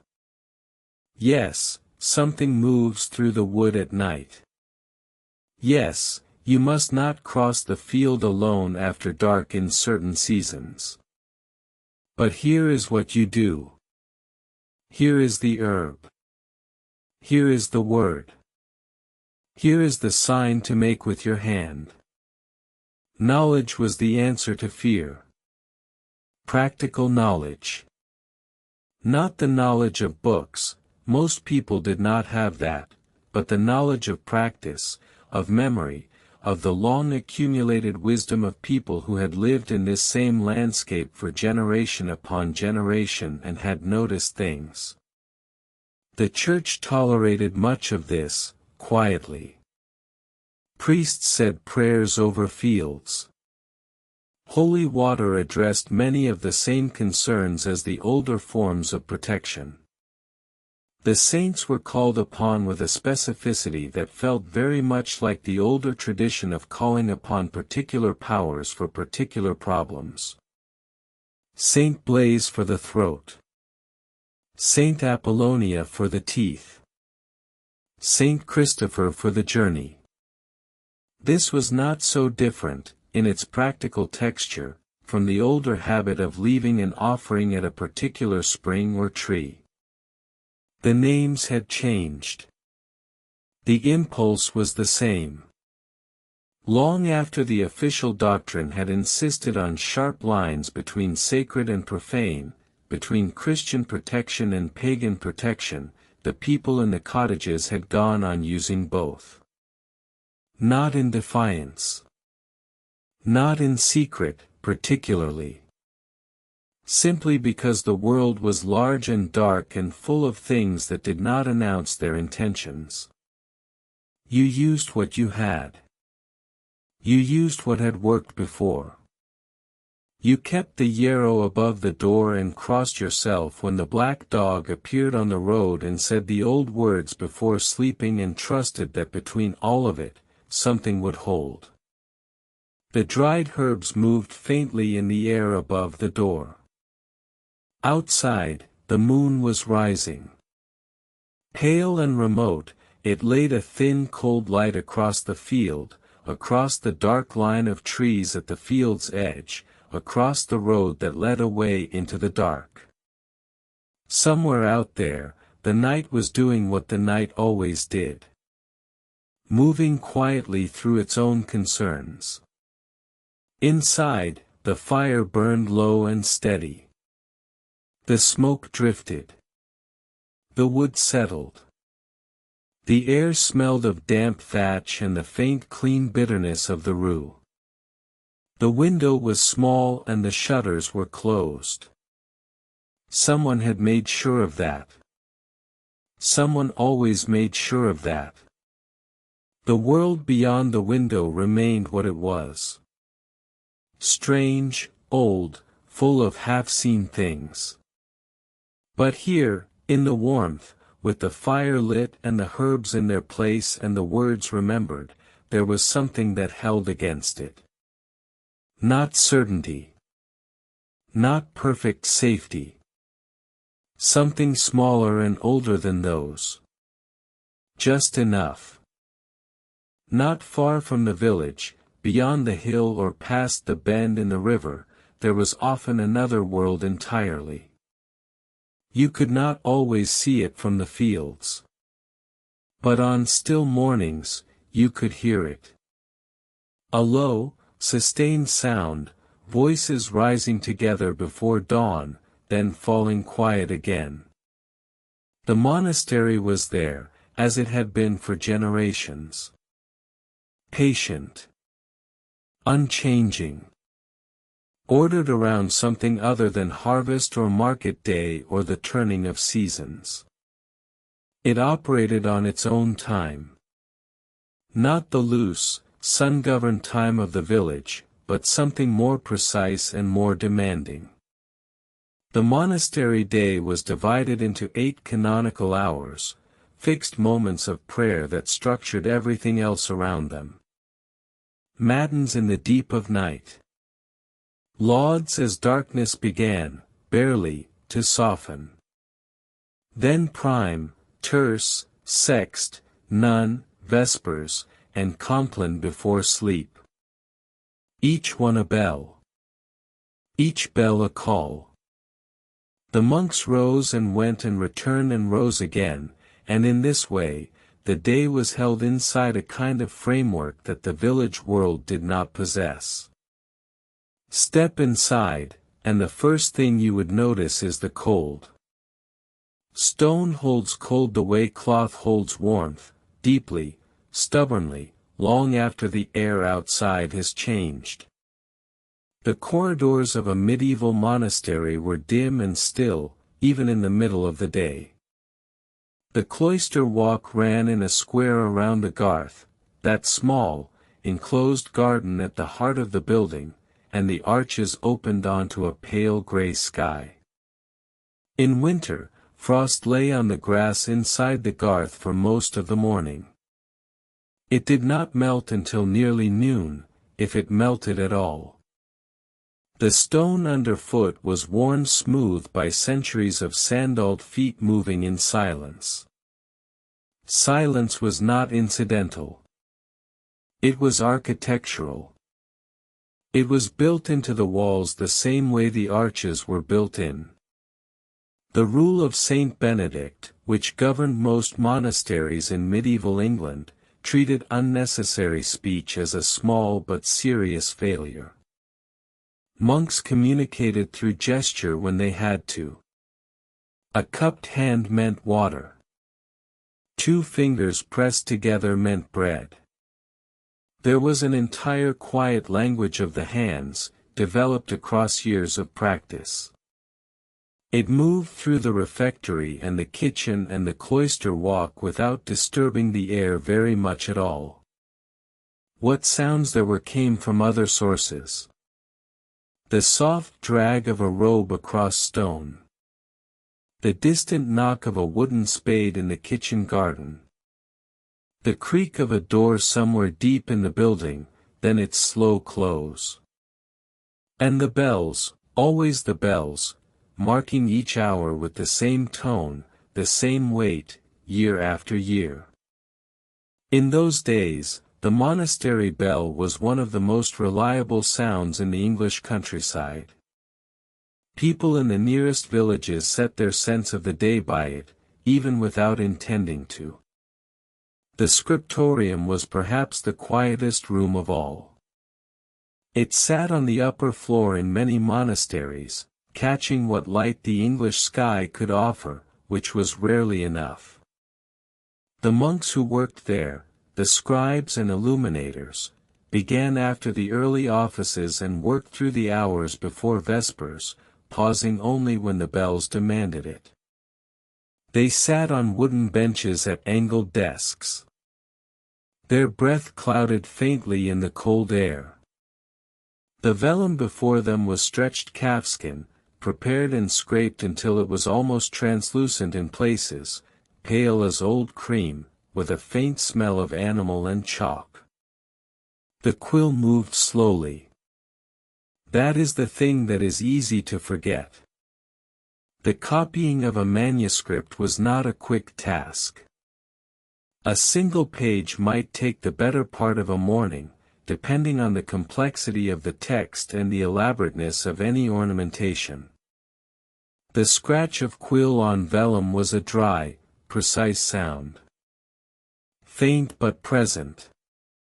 It had a particular texture to it, not quite like any other writing sound, a lightness at the start of each stroke, then a faint drag as the nib caught the surface. The monk who made that sound might not look up from his work for an hour at a time. Ink was kept in small horn pots set into the desk, and it thickened in the cold.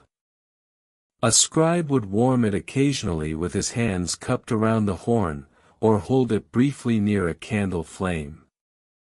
The candles were tallow in the cheaper houses, beeswax in the wealthier ones. Beeswax burned cleaner and smelled of something almost warm, a faint sweetness that was one of the few soft things in that cool, hard room. The light it gave was small. Steady, if the air was still. Enough to work by, but only just. The books that came out of those rooms were not many. A monastery might produce a handful in a year. But they endured.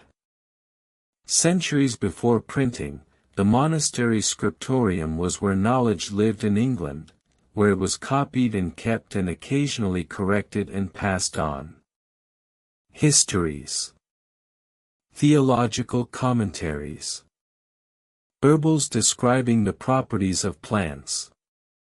Records of land and tithe and local dispute. All of it accumulating slowly, page by page, in the careful hand of monks who rarely knew what would survive and what would be lost. Outside the scriptorium, the monastery kept its gardens. The kitchen garden was practical and constant: cabbages, leeks, onions, herbs for the infirmary and the kitchen both. The monks tended it in a particular way, unhurried, methodical, not speaking much. The tools were simple. A spade. A wooden rake. Hands pressing seed into cold earth. In winter, the garden was mostly bare. Frost-hard rows of turned soil. A few stubborn greens under wicker frames. The smell of wet earth and dead leaves, and something sharper, the wild smell of late-season herbs, thyme perhaps, or rue, still clinging to the bare stems. There was also the infirmary. Most monasteries maintained one. It was used for the monks themselves, but also, often, for people from the surrounding villages who came seeking care they could not find elsewhere. In those days, the monastery infirmarian was as close as many people got to a physician. He kept his own small garden of medicinal plants: feverfew, comfrey, valerian, elder. He knew their uses and their seasons. He made poultices from what he grew and tinctures from what he dried, and he sat with the sick in the long, quiet room where they lay, bringing water, checking breath, offering what comfort knowledge could provide. The monastery also schooled. Not everyone, access was limited and often depended on circumstance, but boys from nearby families sometimes came to learn letters, Latin, and the basics of scripture. The schoolroom was simple. A bench. A wax tablet. A patient monk who had once been a boy learning these same things in the same way. The education was narrow by later standards, but it was more than most of the village could access. It moved slowly and repeated often, in the way that cold rooms and patient teachers tend to encourage. And there was the library. Even modest monasteries kept one, a room or a press or a locked chest where the books were stored. The smell of a medieval monastic library was distinctive: old vellum, dust, the faint residue of candle smoke, and something else harder to name, a kind of concentrated stillness, as though the air itself had been sitting quietly for a very long time. The books were chained in larger houses, the chains just long enough to allow reading but not removal. In smaller ones, the books simply rested on their shelves, trusted to need and care. The monks themselves moved through all of this with an unhurriedness that the village life did not share. This is not to say their lives were easy. They were not. The canonical hours meant rising in the deepest part of the night, stepping out of the warmth of a straw pallet into corridors so cold the breath came out in white clouds. Fasting was common and sometimes prolonged. The food was plain: pottage, bread, legumes, fish on fast days, which were many. Meat was restricted and often absent. The body was not meant to be the center of attention. But there was something else the monastic life offered, and the monks who remained within it seemed to feel it deeply. A quality of containment. The day was shaped from the outside. There were no choices to make about when to rise or when to pray or when to eat. It was already decided. The structure held you the way a vessel holds water, not constraining it so much as giving it form. Long after a monk had learned the rhythms, they said those rhythms became the texture of thought itself. Prayer was not something you did. It became the air you breathed. By evening, the monastery gathered into its quietest form. Compline, the last office before sleep, was sung in near darkness. The candles in the church were few, and the voices of the monks rose in the cold air of the nave, plain chant moving slowly, phrase by phrase, without hurry. It was not a performance. There was no audience. It was simply what the day required at its end, as bread required eating and the sick required tending. The sound filled the stone space, settled against the walls, and then was still. After Compline, silence was kept absolutely until morning. The Great Silence, it was called. The monks moved to their dormitory in the dark, each carrying nothing more than what the night required. They slept on straw pallets. In winter, they slept in their habits for warmth. The dormitory was long and plain, row on row of sleeping forms in the darkness.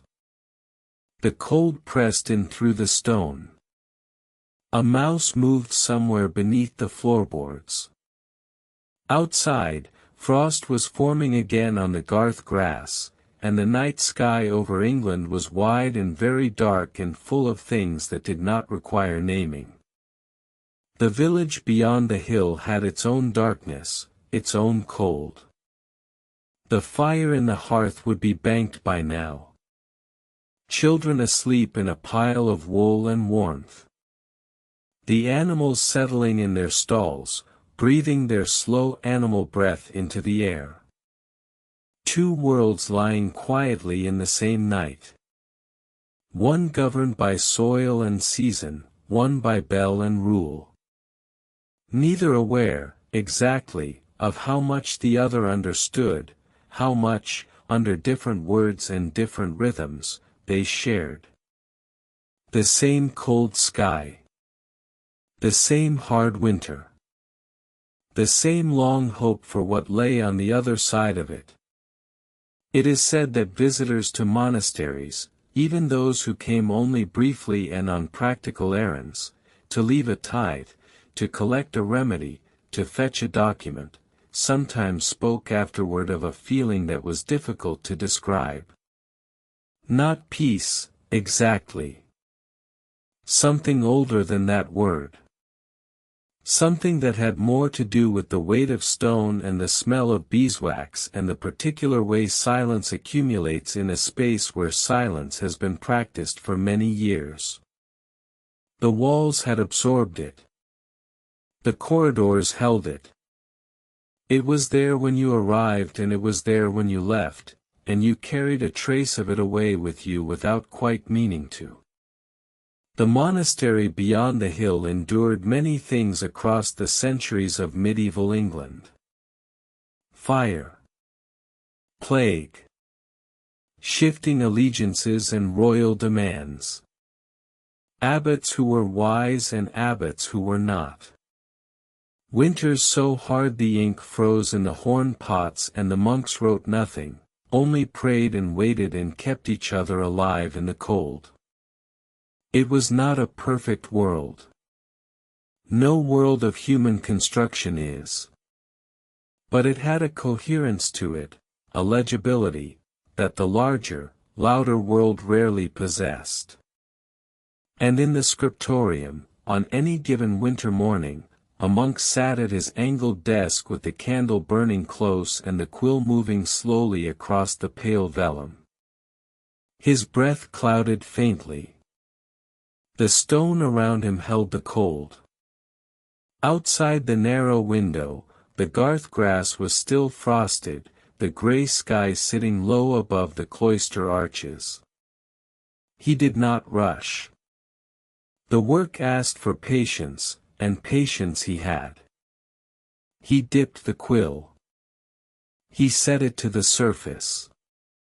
And that small, dry, precise sound, the scratch of something careful making its mark, moved through the stillness of the room and was quietly, entirely, enough. Several times a year, the world slowed its grinding and became something else entirely. The routines fell away. The fields could wait. The loom stood quiet in the corner. Something older than habit took over, something that had been handed down through generations too numerous to count. In those days, a feast was not a luxury. It was a necessity. It was the breath the year took before continuing. People understood this in their bodies, in the way a village would fill with a different kind of noise on the eve of a great festival, louder, yes, but also warmer, somehow deeper in the chest. The great hall would begin its transformation days in advance. Greenery was the first sign. Holly and ivy were cut from the hedgerows and carried in armfuls through wide wooden doors. The smell of it, cold and sharp, faintly resinous, like the outdoors brought inside and tamed, would cling to everything by morning. Garlands were woven and hung along the timber beams overhead. They would dry slowly through the festival days, losing their brightness, releasing a soft powdery scent that settled into the rushes on the floor. The rushes themselves were changed before a feast. Fresh ones, gathered from the riverbank, would be strewn across the stone or beaten earth. In the cold months they trapped warmth near the ground. In summer they were sometimes mixed with herbs, meadowsweet, lavender, dried chamomile, so that each footstep released something faintly sweet into the air. The fire in the great stone hearth was built up higher than usual. Not a working fire, modest and managed. A feast fire. It was fed with thick logs, oak if possible, and it burned with a deep orange intensity that made the whole hall pulse with light. The heat from it reached far into the room. Even at the far end of the long trestle tables, you would feel it on your face if you turned toward it. Tallow candles and rushlights were placed along the tables in holders of iron or horn. Their flames were small and unsteady. They bent with each current of air. When people moved past them quickly, the shadows on the walls moved too, stretched and shifted, danced briefly along the rafters. The hall was never fully bright. There were always pockets of warm dimness where people sat half dissolved in firelight. The tables themselves were dressed with whatever the household could provide.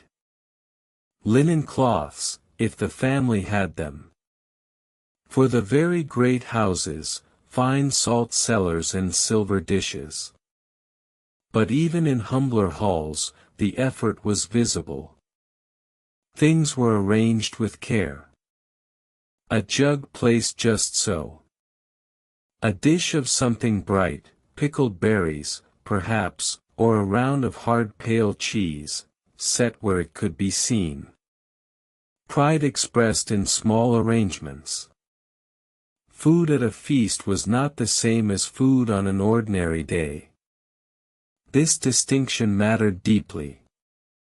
In those days, the line between feast food and everyday food was one of the clearest lines in a person's year. Ordinary days brought pottage, dark bread, dried beans, salted fish. A feast day brought roasted meat. The smell of roasting meat carries further than almost anything. It moves through walls. It drifts out of open doorways and down the lane, and people follow it without quite meaning to. A whole pig turning on a spit above the coals would take hours. Someone, often a boy, had the task of turning it slowly and steadily. The fat would run and spit and the skin would darken and pull tight and finally crisp into something crackling and amber. The smell was rich and heavy and completely different from the everyday smell of the kitchen. It meant, today is not ordinary. For Christmas feasts in the great halls, there might be roasted swan or peacock, presented with ceremony, sometimes with their feathers replaced so the bird arrived at table as if still living. For lesser households, a goose. For the very modest, a chicken, still a gift, still a departure from the salt fish and root vegetables of midwinter. The point was the departure itself. The rupture with the everyday. Spices were precious. They were expensive, carried overland and over water from distant warm places, and so their presence at table was itself a statement.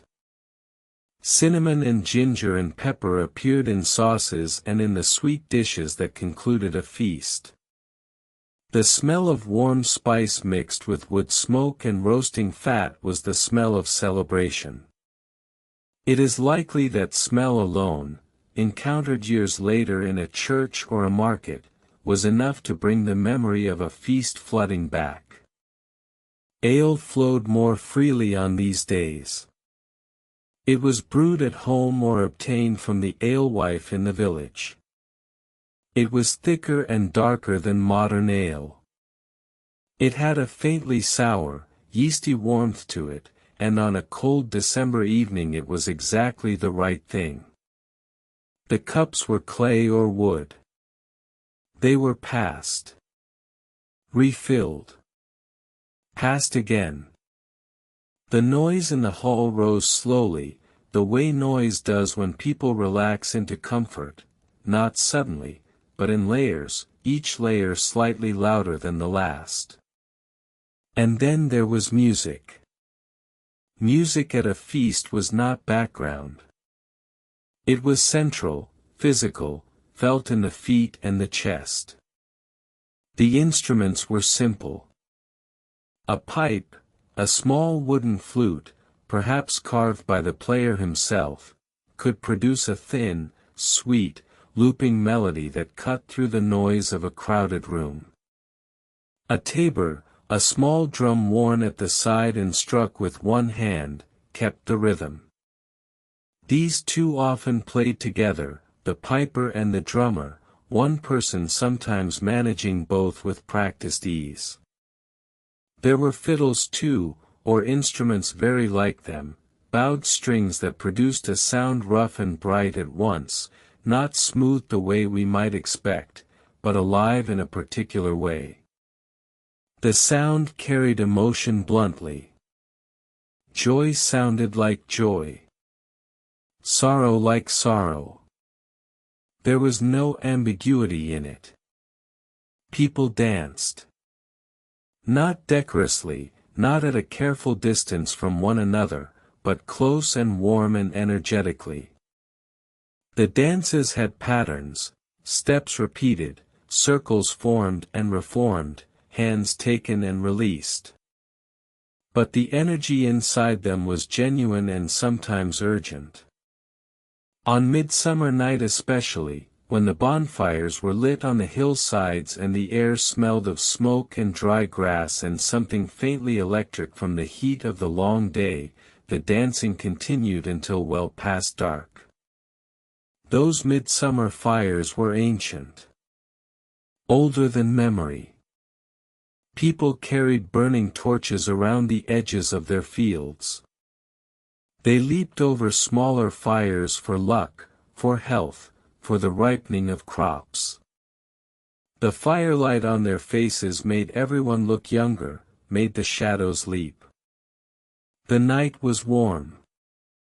The sky did not go fully dark at that time of year, there was a long dim blue at the horizon, lasting until almost midnight. The bonfires seemed to push against that remaining light, as if insisting on their own brightness. Saints' days came throughout the year, each parish celebrating its own patron with a particular local quality. These were smaller than Christmas or midsummer, but no less felt. The church would be dressed with flowers. There might be a procession through the village lanes, people walking in order of their standing, candles held carefully in the morning air. Afterward, the green would fill with activity. Stalls, traders, wrestling matches and archery contests, children running loose, old men watching from the edges with that particular expression, pleasure mixed with the knowledge of how quickly it all passes. The harvest feast came at the end of long weeks of brutal work. The last of the grain was in. The fields were stubble. The air in September had that quality it gets, cooler, cleaner, smelling faintly of turned earth and ripe apples. The harvest feast was earned in a way that perhaps no other was. Every person at the table had worked for it with their hands and their backs and their hours. The food tasted different because of that. It tasted like relief. Tables would be set outside if the weather held. Or in the largest barn, cleared of its everyday contents, the smell of hay still rising faintly from the floor. People ate together who rarely sat at the same level on ordinary days, the Lord and his household and the laborers who had brought in his grain. For these few hours, the ordinary distances contracted. This was by tradition, by an unspoken agreement older than most people could trace. In the great halls of winter, when the Christmas season stretched across the 12 days, there were moments of deliberate inversion. The Feast of Fools allowed the normal order to be mocked and appended. A mock bishop, a mock lord. Ceremonies performed backwards. Laughter that would not have been safe on an ordinary Tuesday. In those days people understood that this kind of release was not disorder. It was a controlled valve. It let something out. It made the ordinary order easier to return to. The children at these feasts occupied a particular world. They were given scraps of everything, a bit of meat, a crust glazed with the drippings, a cup of watered ale. They sat at the lower ends of tables or on the rushes near the fire, mostly unsupervised while the adults talked and drank. They fell asleep against each other, against a dog, against the warm leg of a bench. By the middle of the evening they were distributed around the hall in small sleeping heaps, still in their feast clothes, cheeks red from the fire's heat. The music slowed as the night deepened. The energetic pipandrum gave way to something slower, a single voice, perhaps, singing a carol in the old manner. Unaccompanied, or accompanied only by a soft drone from a stringed instrument. These songs moved slowly. They had long melodic lines that rose and descended over and over, the words telling stories of seasons changing, of travelers returning, of things lost and unexpectedly found. Listening to one, you felt the long year behind you. By the last hours of a feast, the noise had gentled considerably. People sat rather than stood. Conversations had narrowed from the whole table kind to the quiet kind, two people leaning toward each other across a corner of the table, speaking low.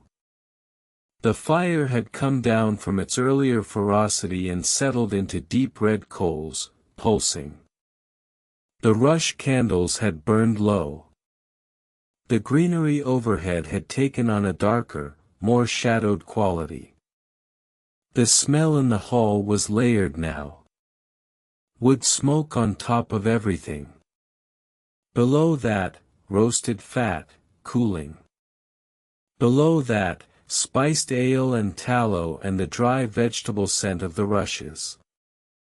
And under all of it, the faintest cool trace of the outdoor cold pressing in at the door seams, a reminder that the world outside had not stopped, had not changed, was waiting exactly where it had been left.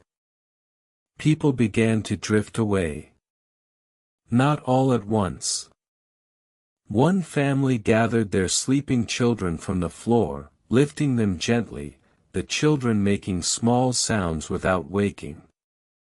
Another man pulled his hood up and slipped out, letting in a brief knife of cold air before the door settled closed again. The hall emptied slowly, unhurried, the way water drains from a vessel with a small opening. Long after the feast was over, something of it remained. Not just in the dried greenery still hanging in the rafters, dropping small brown fragments of leaf onto the floor below. Not just in the stains on the linen cloth or the smell of cold fat that clung to the wooden tables for days afterward.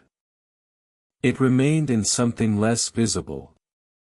In the way a person might pause at their work the following week, in the middle of an ordinary gray morning, and find themselves briefly somewhere else. In the warm hall. The fire blazing. A song moving through the air. A cup warm in the hands. In those days, those pauses were perhaps the whole point of the feast. Not the food or the music or the greenery, exactly. But the memory they made. The thing that would come back to you, small and warm and whole, in the middle of some other cold and ordinary moment, and quietly, entirely, sustain you. A life in medieval England had a particular shape to it. Not a sharp line upward and then a fall. More like a long curve, a gradual rising, a long middle, and a slow, settling descent. Each part visible from the others. Each part touching the next. Children were everywhere in the medieval village. Small figures in doorways. Voices carried on the wind from the edge of the common field. A child underfoot in a cottage, reaching toward the warmth of the hearthstone while older hands stirred and kneaded and sorted. They were woven into the texture of daily life in a way that made them impossible to separate from it. There was no childhood apart from the life of the household. They were simply the youngest members of it. In those days, a child might begin helping with real work by the age of 5 or 6. Not dramatic labor. Not hardship exactly. Just the small useful tasks that kept a household breathing. Collecting kindling from the woodland edge. Carrying water from the well in a clay jug, carefully, with both hands. Chasing birds from the newly sown field, a task that required patience and a loud voice, and which children performed with a kind of cheerful authority. They learned by watching. They learned by doing. There were no formal lessons in most village homes, no books, no writing slates. Knowledge passed from hand to hand. From a mother's grip guiding small fingers through the motion of spinning. From a father's voice explaining the difference between two types of cloud and what each one meant for tomorrow.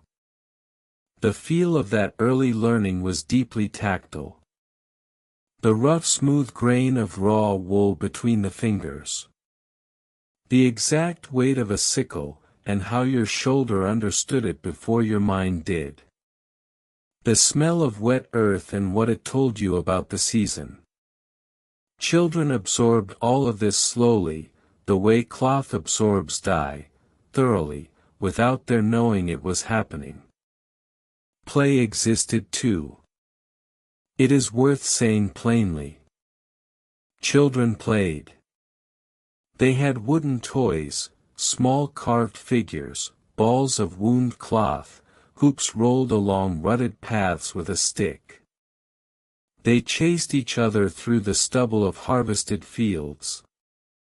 They climbed the old elm at the edge of the churchyard and were shouted at for doing so. They made up long, elaborate games whose rules were known only to themselves and mattered enormously. All of this alongside the work, woven in with it. Not separate. Not scheduled. Just part of the ordinary texture of a day. There is something in the image of a child playing in late afternoon light outside a cottage door. The shadows long and golden. The sounds of the village settling toward evening, a dog somewhere, the soft thud of someone stacking wood. The child absorbed entirely in whatever small drama the wooden toy is being asked to perform. Oblivious, for that moment, to everything beyond the circle of their own attention. That quality of absorption. That completeness of the present moment. It does not belong only to one century.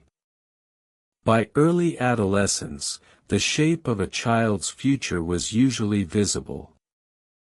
A girl of 12 or 13 was already skilled in much of what she would need. She could spin a good thread, tend a small garden, help a neighbor through a difficult labor. She understood the rhythm of seasons in a practical and embodied way. A boy of the same age might have spent 2 or 3 years already working alongside his father in the fields, his body slowly learning its own strength. The transition into adult responsibility was not a single moment. It was a long, gradual tilting, like a balance finding its level.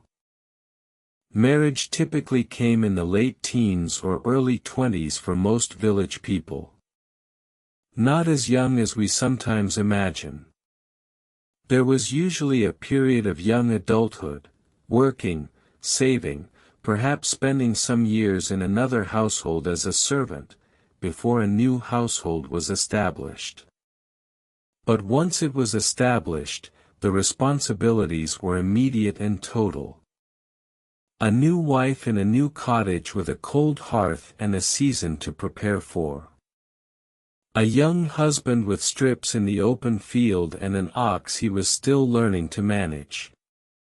The weight of adult life settling onto young shoulders, not cruelly, but completely.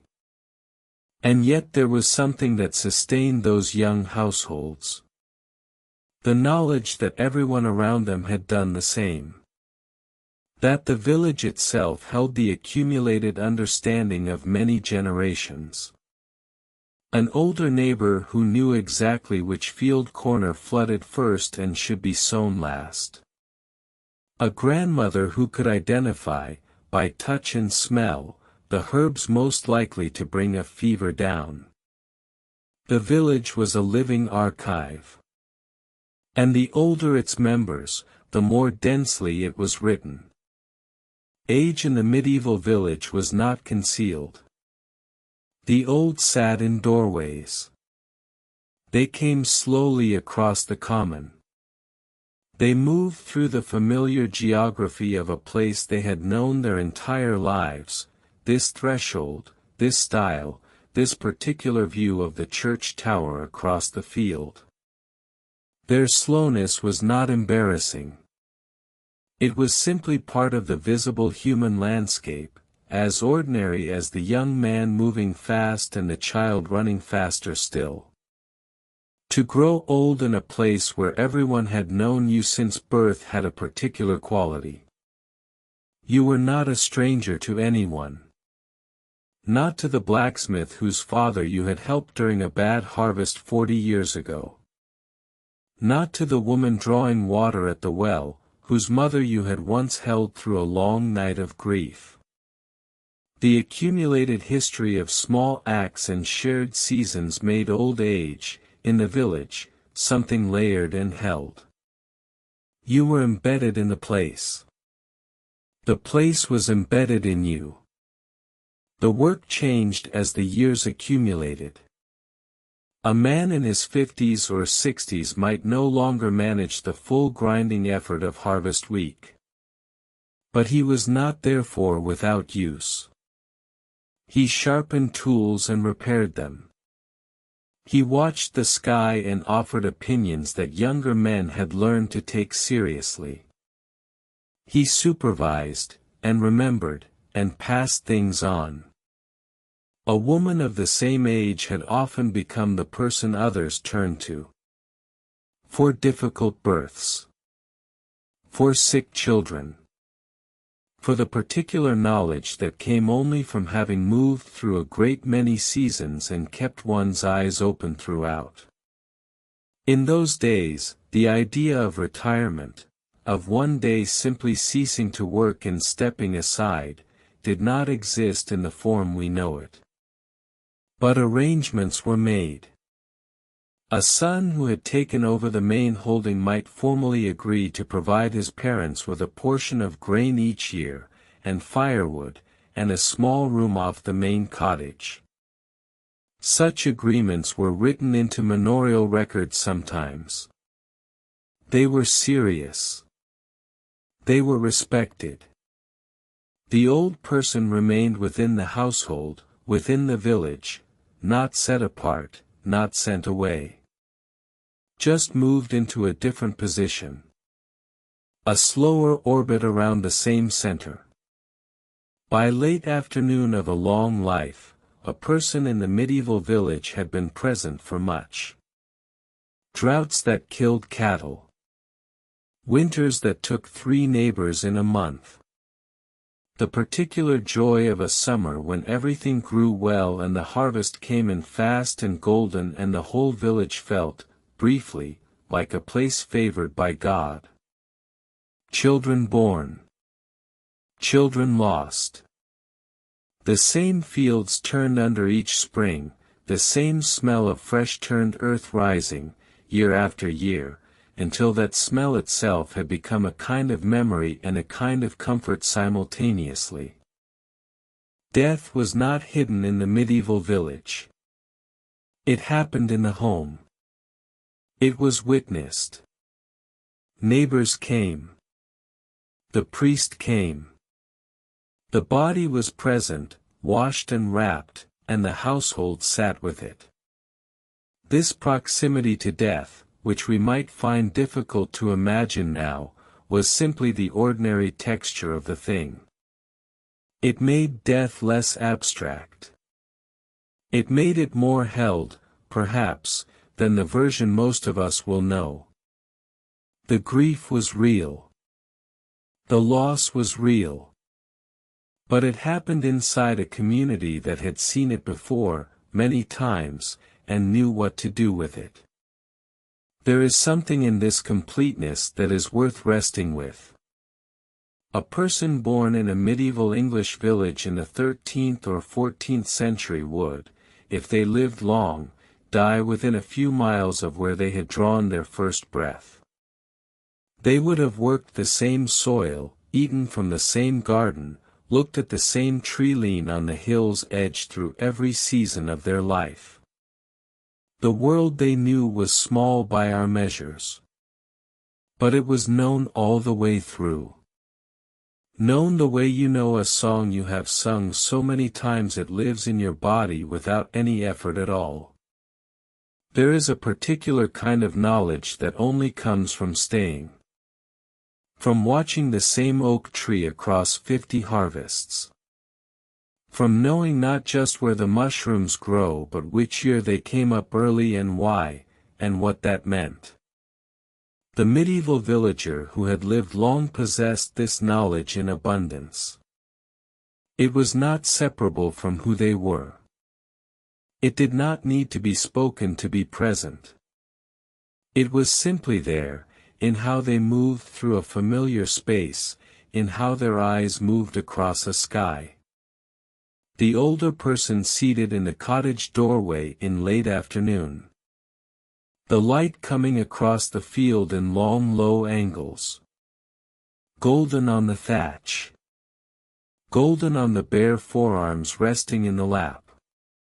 The sound of the child playing somewhere nearby, that particular absorbed murmur of a child deep in their own world. The smell of wood smoke from inside, and something cooking, and the cooling air of the afternoon beginning its slow turn toward evening. This is a person who has seen perhaps 60 or 70 winters. Whose hands know the weight of every tool that the seasons demand. Whose body holds the memory of labor in 100 small ways, in the way the back holds itself, in the thickness of certain fingers, in the particular angle of the shoulder that comes from years of the same motion. The fields visible beyond the doorway are not abstract to them. Each strip and furrow has a name, a history, a feeling. They know which patch drains slowly and which faces south and warms first in March. They know this the way they know their own hands. The child playing nearby does not know this yet. Does not know any of it. The wooden toy commands the entire attention of the small world they are currently inhabiting. And this is right. This is exactly right. There will be time, later, for the long knowledge to accumulate. For the seasons to teach what the seasons teach. For the hands to remember what the hands are asked to do. All of that is coming. None of it needs to be rushed. The medieval life moved at the pace of the seasons. Which is to say, it moved at the pace of actual things. The actual turning of the earth, the actual behavior of plants and weather and animals. This gave it a kind of groundedness that is worth, in a quiet moment, acknowledging. The problems were often terrible. The losses were often large. But the life itself, its texture, its dailiness, its smell and weight and sound, was embedded in something real and recurring and older than memory. Long after the last medieval village had changed beyond recognition. Long after the open fields were enclosed and the old patterns broken up. Something of that long accumulated knowledge persisted in smaller ways. In the way an old gardener knows when to plant without consulting anything. In the way a child, given a patch of earth and some seeds, will still lean toward the thing and attend to it with a seriousness that looks almost like recognition. The light is low now across the fields. The child will be called in soon. The older figure in the doorway feels the cooling air and does not move yet. There is still a little of the warmth. Still a little of the long gold light on everything. The village is settling, as it always settles, into its evening sounds and smells. The fire inside, the closing of the day, the body's quiet acknowledgement that rest is coming. It is enough, for now, to simply sit here.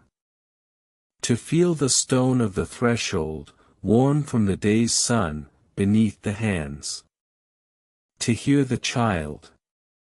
To watch the light move slowly across the familiar face of the field. To have been here. To still be here.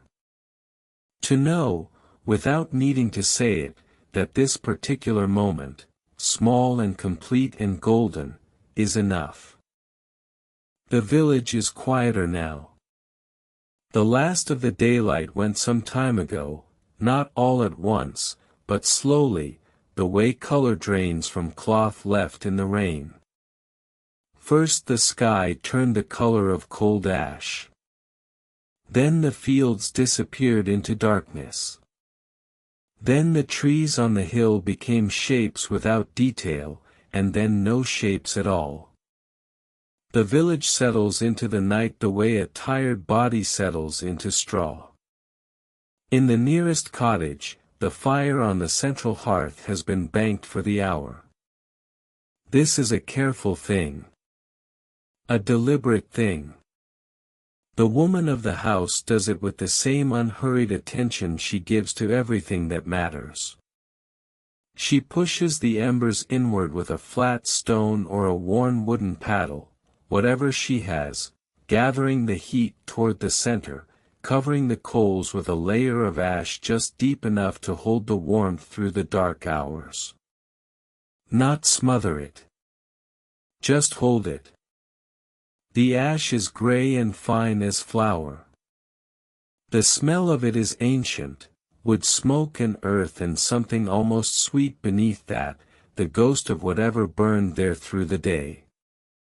The fire does not go out. It will not go out.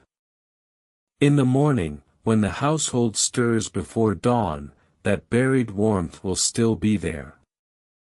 A breath of air, and it will catch again. In those days, fire was not something you made from nothing every morning. Fire was something you kept. Something you tended.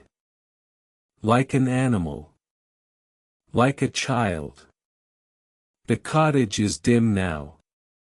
The tallow rush light that burned through the evening meal has long since been snuffed. The smell of it lingers, something fatty and faintly animal, not unpleasant, just present. The beams overhead are invisible. The corners of the room have gone completely. There is a dog near the door. It has been there all evening, curled against the wood where a thread of cold air comes through. It is not fully asleep. One ear moves when the wind shifts. But mostly it is still, and its breathing is slow, and it is a quiet and companionable presence in the dark. Outside, the wind moves across the thatch. Thatch has its own sound in the wind. Not the rattle of wood, not the groan of stone. Something softer. A long, dry whisper. Like the turning of many pages all at once. The straw shifts, just slightly, just at the surface, the deeper layers packed too tight to move. Up close, you would feel the cold of the night air against your face. You would smell the damp and the old grass and something almost mushroomy in the thatch where the seasons have worked their way into it. But no one is standing out there now. The lane between the houses is empty. It is dark in a way that city darkness never quite is, not the darkness of things hidden, but the darkness of things simply absent. There are no torches. No lanterns hung at corners. In those days, the night was allowed to be the night. The village does not fight it. It gives itself over to it, house by house, light by light. One window still glows. Just one. The light is yellow and unsteady, a rush light, or perhaps a small oil lamp, though oil is costly and not every household keeps it burning late. It flickers once. Twice. And then it is there again, steady enough. Someone in that house is still awake. An old woman, perhaps, whose sleep comes harder now than it did in younger years. Or a young mother with a child who wouldn't settle. Or someone simply sitting with the darkness a little longer, not yet ready to give the day up entirely. They will not stay long. The cold will see to that. In the byre beside the far cottage, the animals have been settled for some hours already. The cow stands in the dim warmth of her stall. She is not asleep exactly, cows seldom are, not in the way we mean it. But she is deeply still. Her breathing moves her great sides in long, slow intervals. The straw beneath her is packed and warm. The smell in that low space is rich and heavy, animal warmth, old hay, the faint sharp edge of dung composted into the floor over many seasons. It is not an unpleasant smell. In cold weather, it is almost comforting. Farmers in those days sometimes slept near their animals for exactly that reason. The warmth was real. The warmth was generous. The pig is quieter than you might expect. By nightfall, a pig is content to be still. The goats have folded themselves into corners. The chickens roost hours ago, tucked into themselves, heads turned back into feathers, each one a small warm knot of sleep. The byre has its own sounds in the night. The shift of a hoof on stone. The long exhale of the cow. A soft sound from the hay that might be a mouse, or might be nothing. Outside again, and the cold is full now. It is the cold of deep country at deep night, not wind-driven, but settled. A cold that presses down from the sky and lies along the ground and makes the mud near the well go hard by morning. The stars above the village are extraordinary. They are always extraordinary here, in this darkness, in this age before any kind of artificial glow has spread across the countryside. The sky is not black. It is a deep gray blue, almost thick with stars, the band of them overhead so dense it has weight. It has texture. It seems to press downward, very gently, like a hand. A person standing in that lane and looking up would feel very small. They would feel, not frightened, but located. Placed. Here, in this field, in this country, beneath this particular sky. Long after the prayers of the evening and the last mouthful of supper and the last word spoken before sleep, the stars are still there. They were there before the village. They will be there after it. In those days, people knew the stars in the way we know roads. By name. By season. By what they meant for planting and for harvest and for the long journey of the year. Someone once did look up at this particular sky. From this particular lane. And felt exactly this. The last light in the last window goes out. It is a small thing, the extinguishing of a rush light. A wet finger and thumb pinched together. A thin thread of smoke rising into the dark room. The smell of it sharp and brief. And then nothing. And then the whole village is dark. From the hillside above, you could barely find it now. The shapes of the houses are there if you know to look, darker masses against the dark fields, the ridge lines of their roofs just barely distinct against the sky.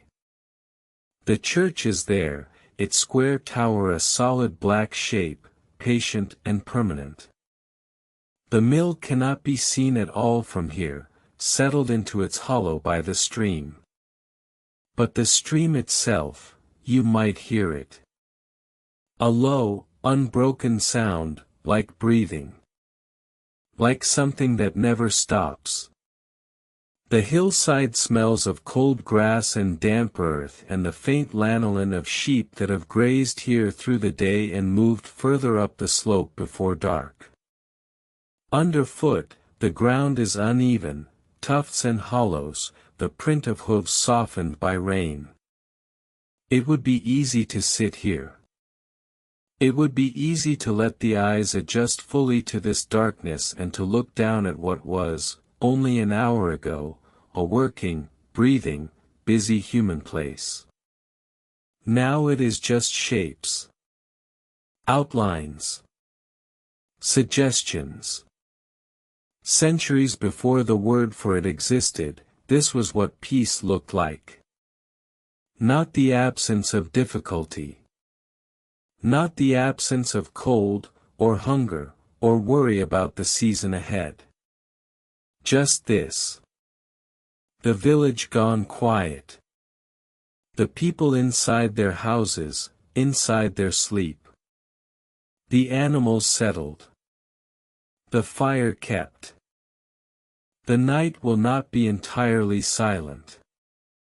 It never is, even here. An owl will cross from the wood on the eastern rise, its wings making almost no sound at all, its call floating out across the fields and folding into the distance.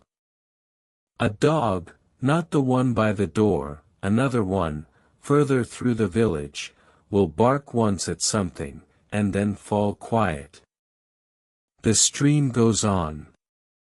The wind comes and goes across the thatch in long, slow passes, and each time it comes it carries the smell of the fields, the turned earth, the damp straw, the faint mineral cold of the season.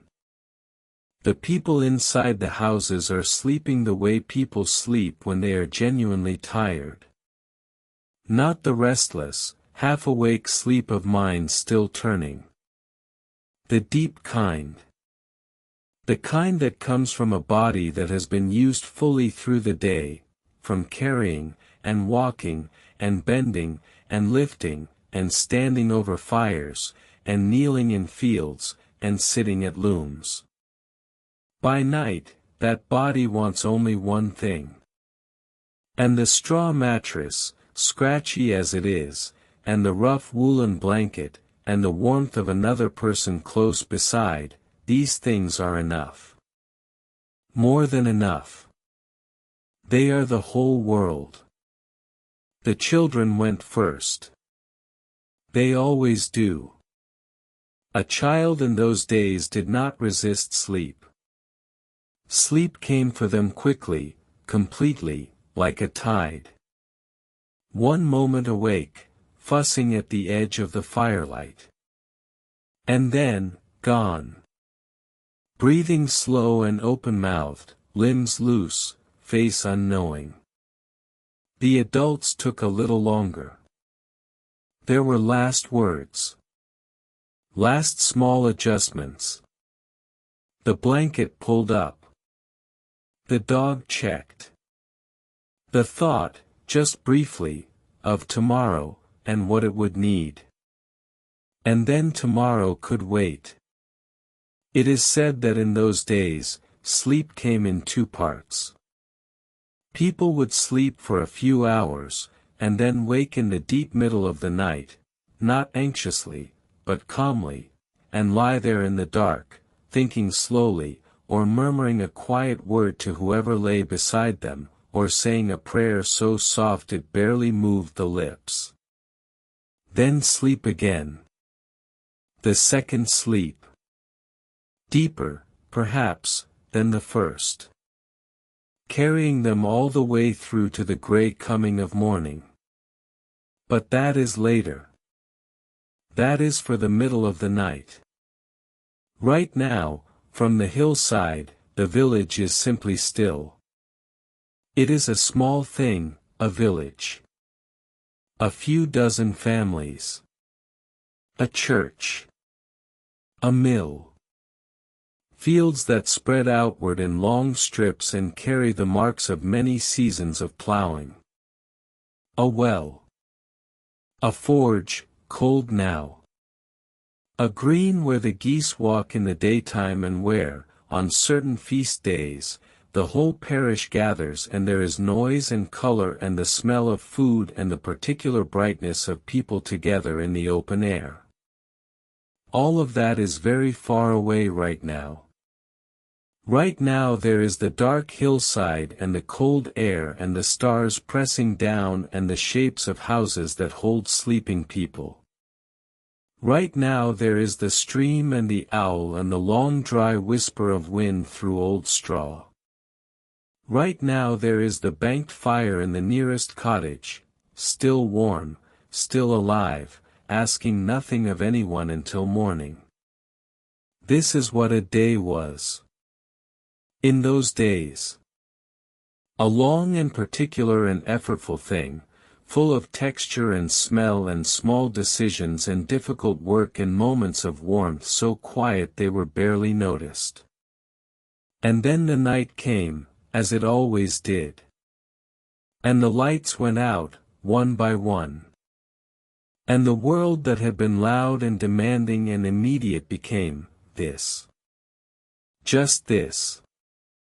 The village resting in the dark. The stars above it, indifferent and enormous and beautiful. The cold pressing down through the thatch. The sleeping children. The banked fire. And the silence that settles, very gently, like ash.